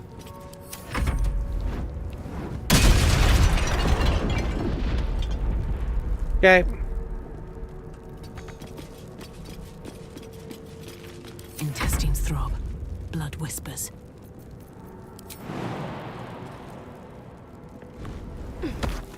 Have to keep going.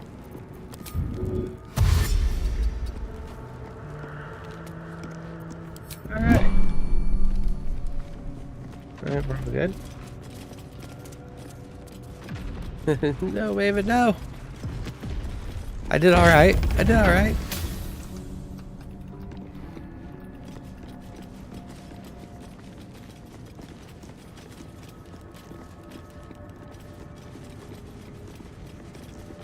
Armed scribes. That's Jurgle, scribe of the dead. Didn't think anyone That's still how- worshipped him.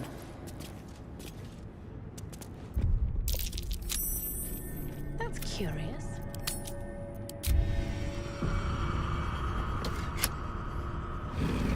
Click. They nerfed that room so much. They did. Oh yeah. Oh yeah. No, there's so many changes.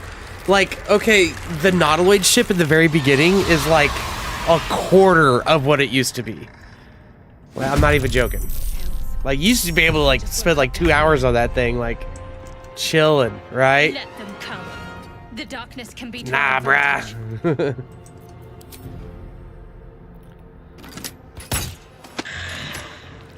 Hell yeah.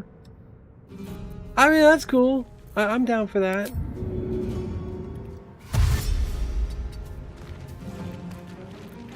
Victory awaits. No time to waste.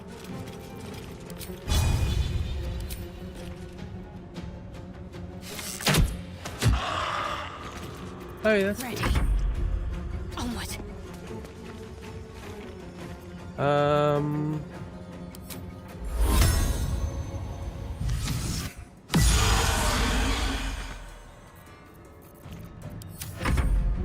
Might as well. What's I mean, I don't know. We went through like the best way to start a D&D campaign. It is definitely this one. You start on a Nautiloid ship.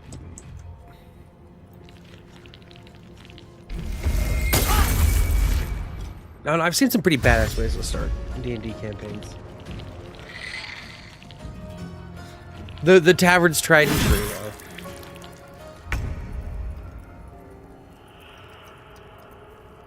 You don't want none of this, homie.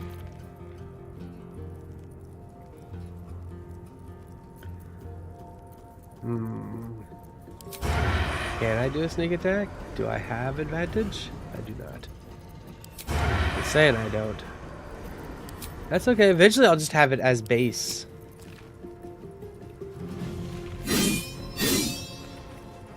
What the fuck was that? I am fury. You didn't even tell me if I missed or not. Oh no! That's not what I was wanting you to do, you Taking dumb position. fucking cunt. I'm ready. Got to press on. Okay.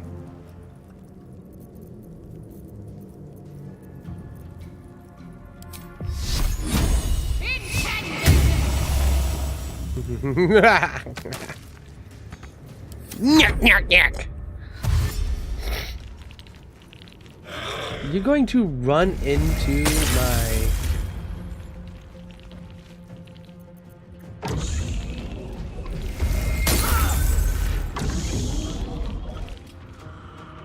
Okay.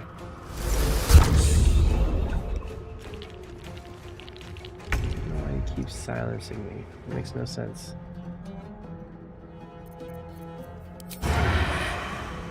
I really wish I wasn't first in fucking turn order. Well, okay, hold on.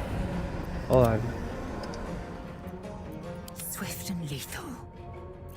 No, use your fucking sword, you dumb bitch. There. You used it really good right there, by the My way. path be true. Just saying.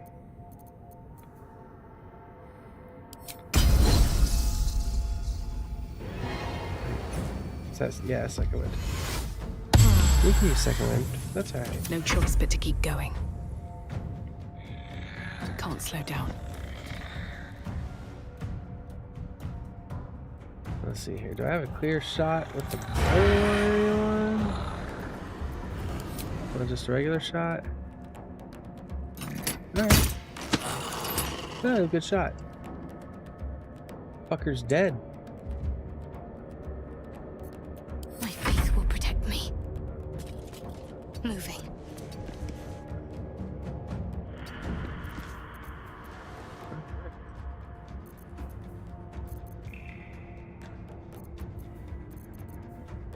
Yeah, I think they just erased my fucking channel divinity.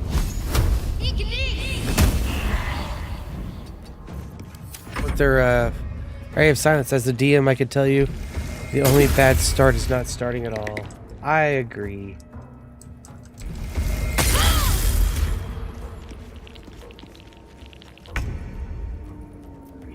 Time to strike. On the move.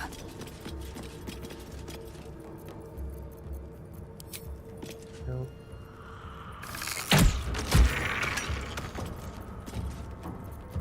Where do I go from here? Light on my feet. Well, you are the rogue. So you do have more movement than everybody else.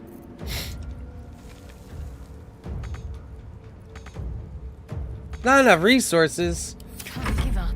Dash is a bonus action. Got to move.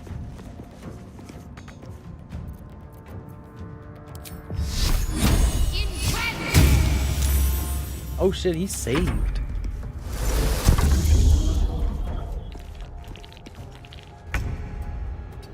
Ooh, fucking cunt.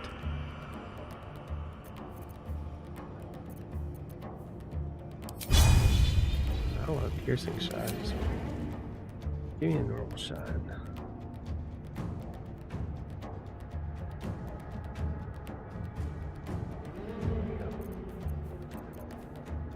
Dash. It does not take an action. Oh, cunning dash. Okay. With haste.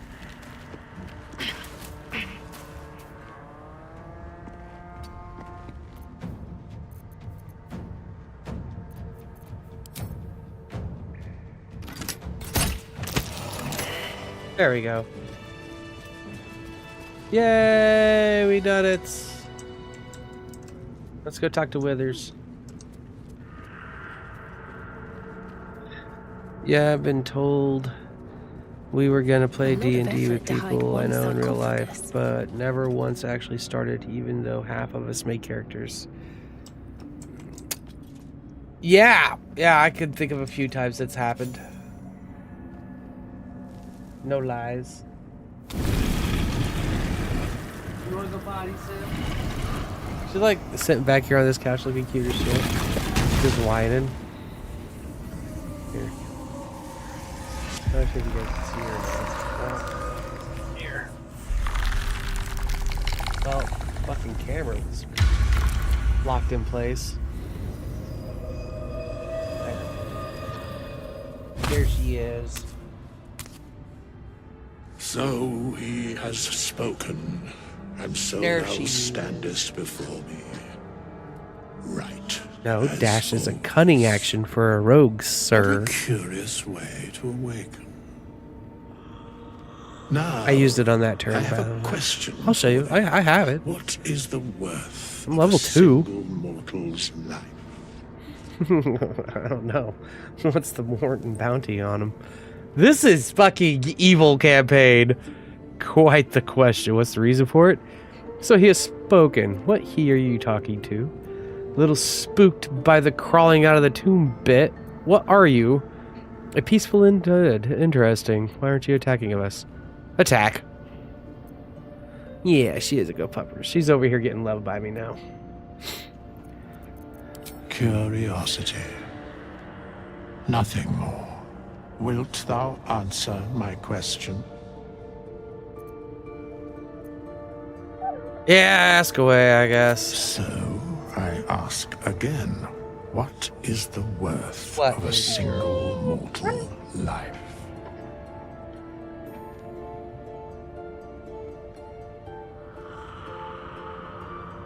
Mortals live to die to be slaughtered.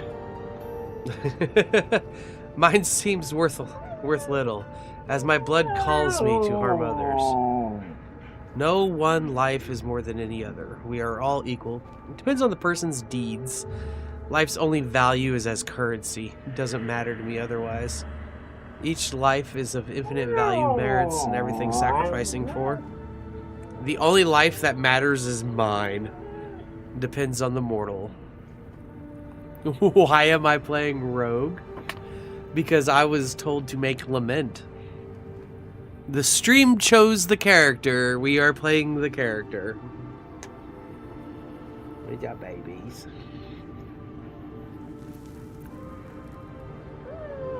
What? Wow, wow, wow. Wow, wow, wow, wow. So talky. You're not gonna have pistachios ever. I will give you all sorts of shit, but I will not give you pistachios. You stop arguing. You stop your shit right now. No. You're a spoiled bitch. Stop being independent more.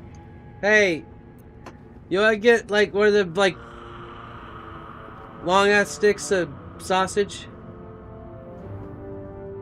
I couldn't fucking get it out. 8? What's 8? What am I doing here? What? 8? Oh, 8. Depends on the mortal. Okay. You like 8? I don't know. I like mortals live to die, to be slaughtered. This is evil campaign, sir. Some do.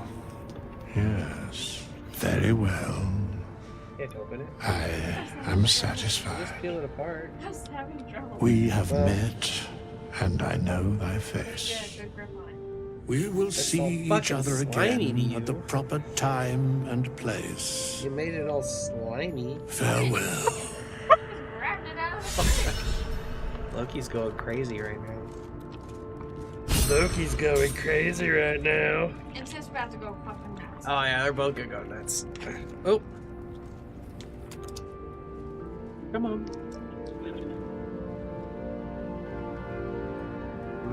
My eyes grow heavy. Best to make camp. Huh? What? You go. What do you say? I'm not a fucking You're a dog. good girl. What do you say? Goddamn, Loki. Holy shit. Thank you, Dad. You're welcome. Blood for the blood god! Skulls for the skull throne! Hi, awesome. Hi, Squatch. You're there. And Cappy. And hi, Cappy. We're having a fucking party. Of course you are. Yeah, whatever I did wrong, Cappy forgave me for. He said he was sorry. Good. Smart, Cappy. I'm just making shit up. Made my dad upset. We're missing the rave. Yeah. No shit.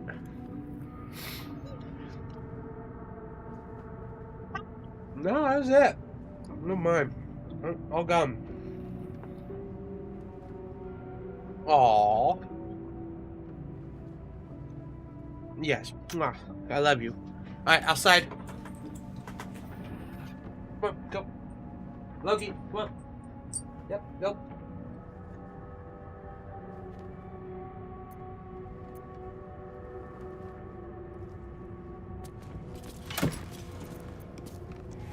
Ooh, speak with the dead.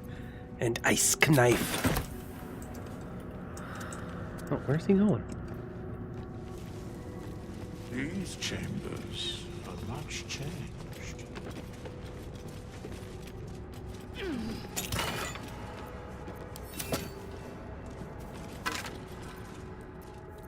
Oh.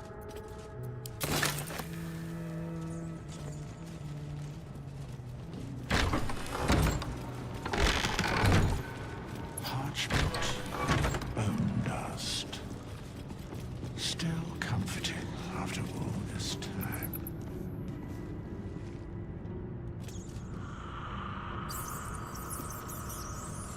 Huh.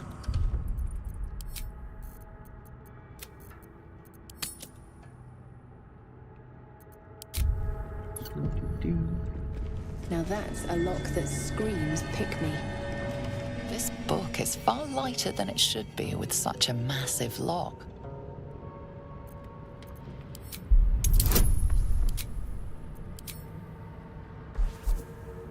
Give me guidance!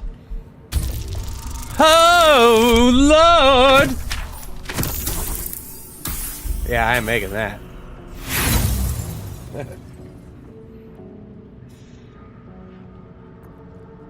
I have an inspiration die, but I think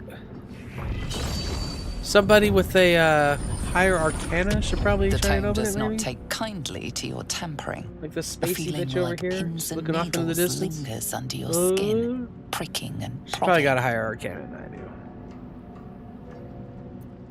I don't know. I'll just leave it. So, alright, let's look at character sheets here. Where is the character sheets right there? There we go. Shadowheart. Character sheet. Let's see here. Out of these 3 bitches here. Right? There's Arcana. She's got 0, 0. Oh, I'm the one with the highest Arcana. Okay, never mind. We will take This book is far lighter than it should be. What with the such fuck are you doing, Lizelle? No, you don't even get a shot. On my mind, and well, in it.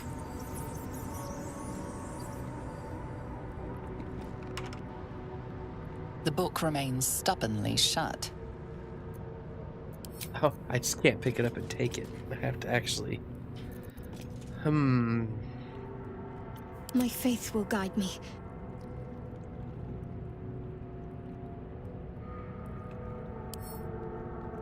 Oh, there we go. Pick up. Cool. Shouldn't have wished to live in more interesting times. Should mind my step.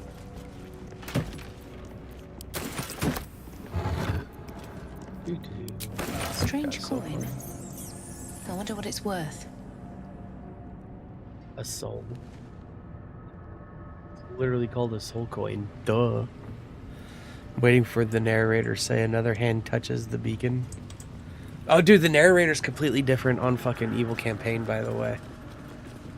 Like, you'll be talking to someone, it's all like, and all you can envision is slitting their throat and watching their blood spew forth through their neck like a gusset of a beautiful fucking, I don't know.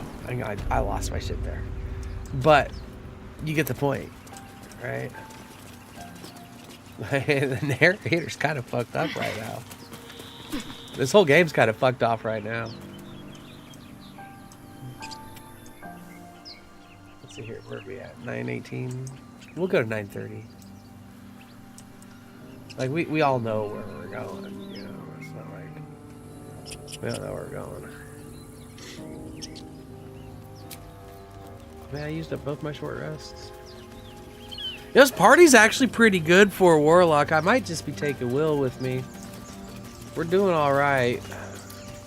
I don't really want to drop Shadowheart because, like, you know, clerics. You know, clerics be clericing. Huh? That's fine.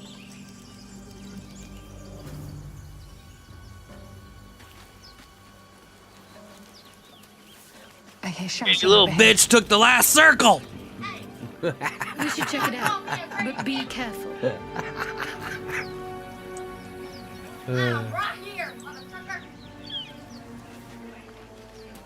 Good job on not cussing.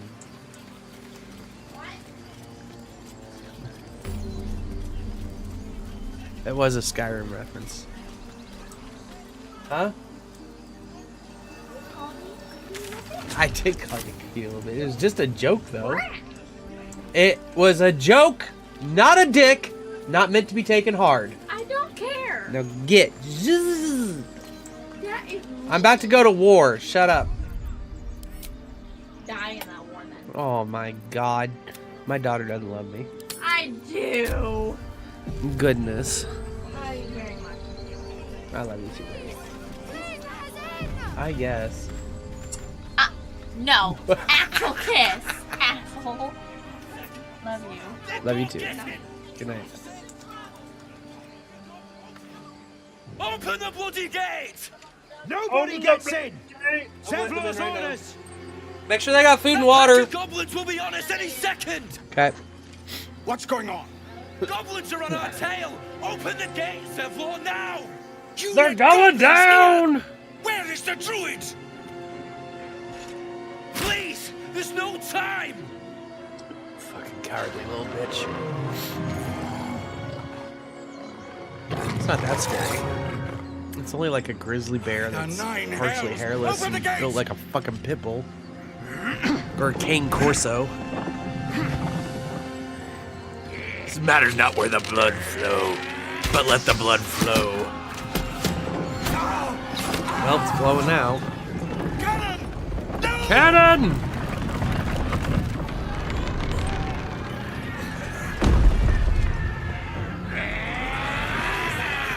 Shit! Form a line! Damnable roach! Provoke the blade and suffer its sting. Woot woot! I said.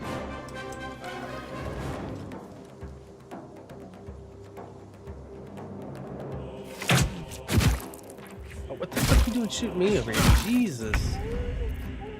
I'm already almost dead because of these bitches. That was fucking rude as fuck. A 65% chance to fucking hit that person. I'm gonna do it. Oh, they dead. That's what you get for fucking with me! Alright. Got to keep fighting. On the move. Come on. We got this. Like 4 hit points. Come on, let's go. It's not that hard. Victory awaits.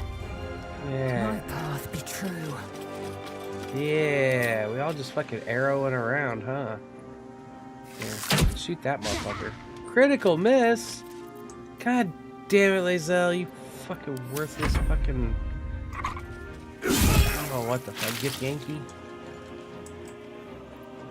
I got a question. Like, out of all the D&D books I have, which is quite a bit, or have had, and I've had a lot stolen from me, Gith Yankee even like a real fucking race, or is it made up for this game and then like made canon? Like, inquiring minds need to know.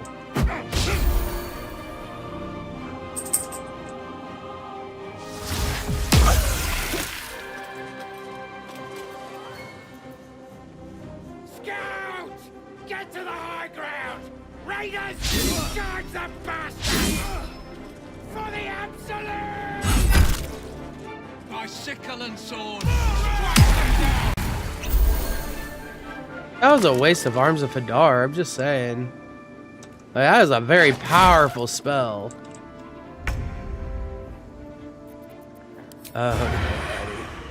Just so you know, that is a really bad place to start. Yeah, see, like, you dead now.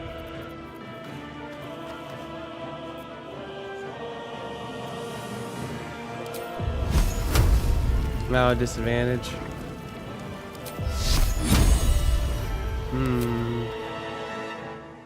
Alright. Yeah.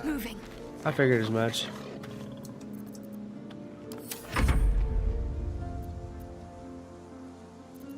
No, we go attack. Okay, Bugbear's dead. And then... Taking position. Can I reach you? Booyog. That means mage. By the way, for those that didn't know. Booyog means mage or magic. I'm not gonna do it. I'm not gonna do it. I'm gonna wait. I'm gonna wait.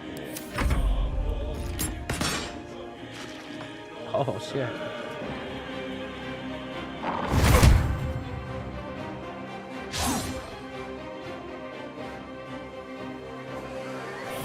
They are from Forgotten Realms, are they? Okay. I'll bleed every last one of you!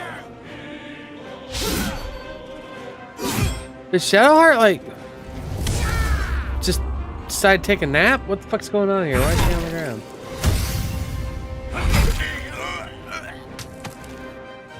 Oh, yeah. Eldritch Blast! Oh, he healed me. What kind of fucking warlock are you? Okay. Another step forward. Oh, we cursed with something.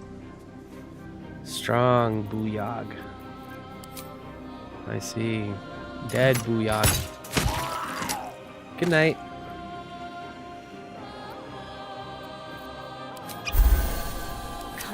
I probably didn't need to do that. I was probably a waste of a healing potion. Oh shit. I guess we'll just use fucking arrows this fucking... Lizelle, you're fucking worthless.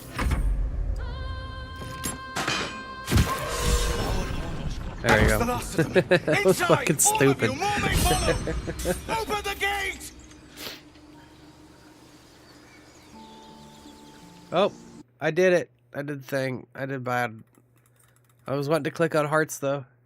I saw all the hearts. Okay. What's in here? What path lies before me? Hell yeah. Bet you that bugbear's got some cool shit. That bugbear came in swinging. There's some blood. Oh yeah, we gotta collect this goblin here. Doop doop doop doop doop. What's the difference between warlock, cleric, and paladin? Daddy issues.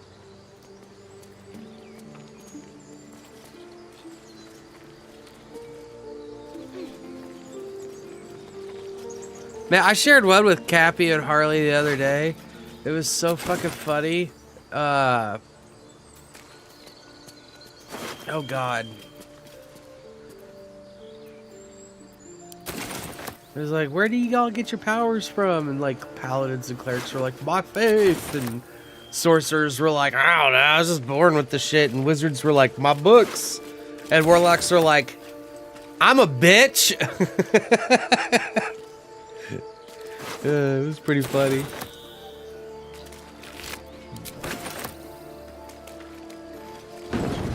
Everybody empty? Alright. Oh, dude, you know the narrator's got some good shit on this. Well, that one's safe. Oh, this is gonna be good. Just because if we want to see, like, multiple, you know, outcomes. There are children here, you fool! We was running for our lives. You led them straight to us, and you let them take the druid too? Unbelievable!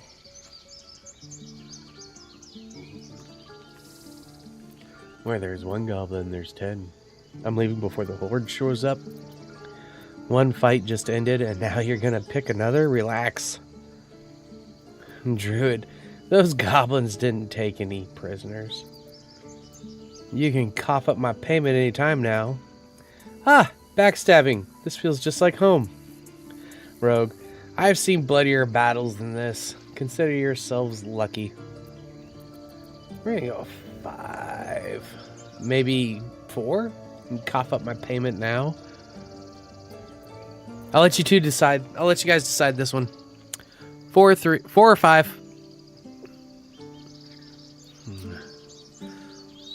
Oi! Oi, oi, oi!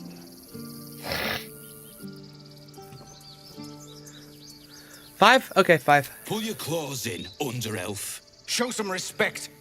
This woman saved your pathetic life. I know you guys didn't ask for any goddamn help. Please, you were begging me to open the gate. Anything to save yourself, you coward! The human's eye twitches. He's about to blow. Melee attack. Take a swing at the tiefling. Melee attack. Aim a blow at the human. Intimidation. If you want me to take you both down, I will. Otherwise, knock it off. Persuasion. More violence won't bring back those you lost. Stop and think.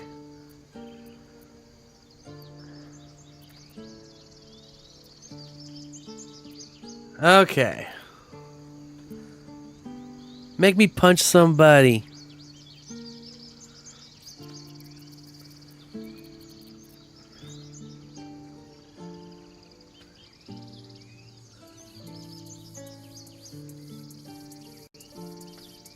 Intimidation? That shit will work. Blood for the blood gods. That's what I'm saying. Like, let me fucking hurt somebody. I might accidentally kill him. The way this fucking campaign works.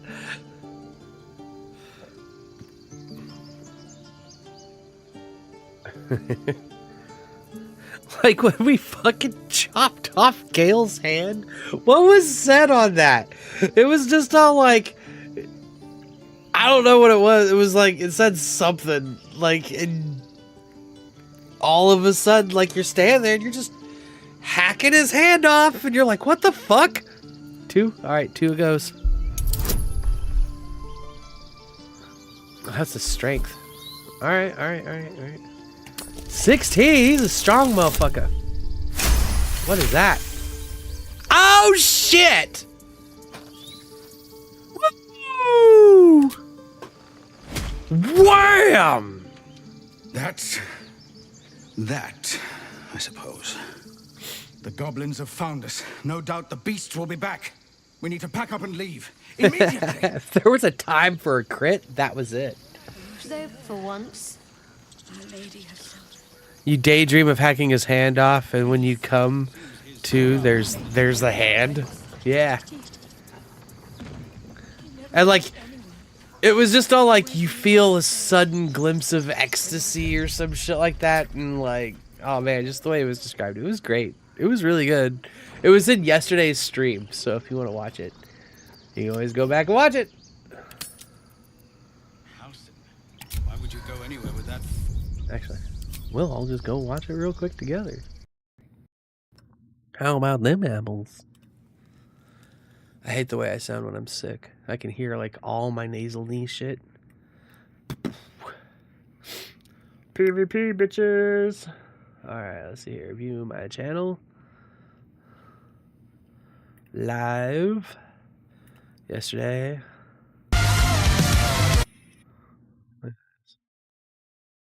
It was towards the end of the stream. Oh, that was a Starion.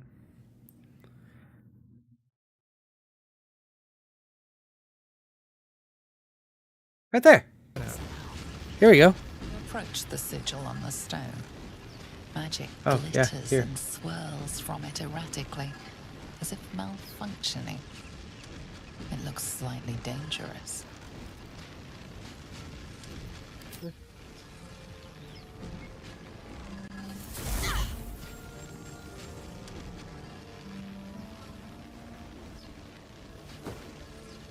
Oh. A hand? Anyone? Well, I don't mind if I do.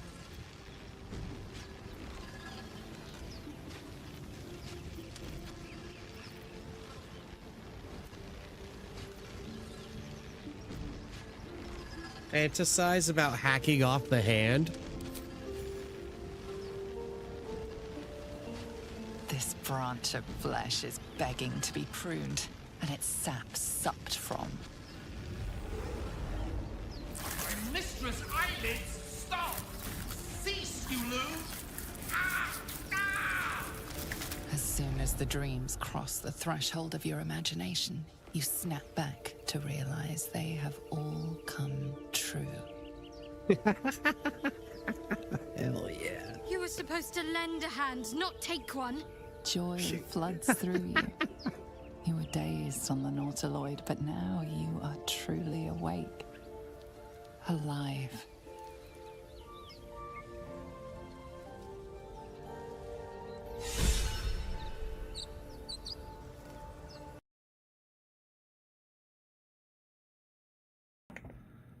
So yeah, it was like that.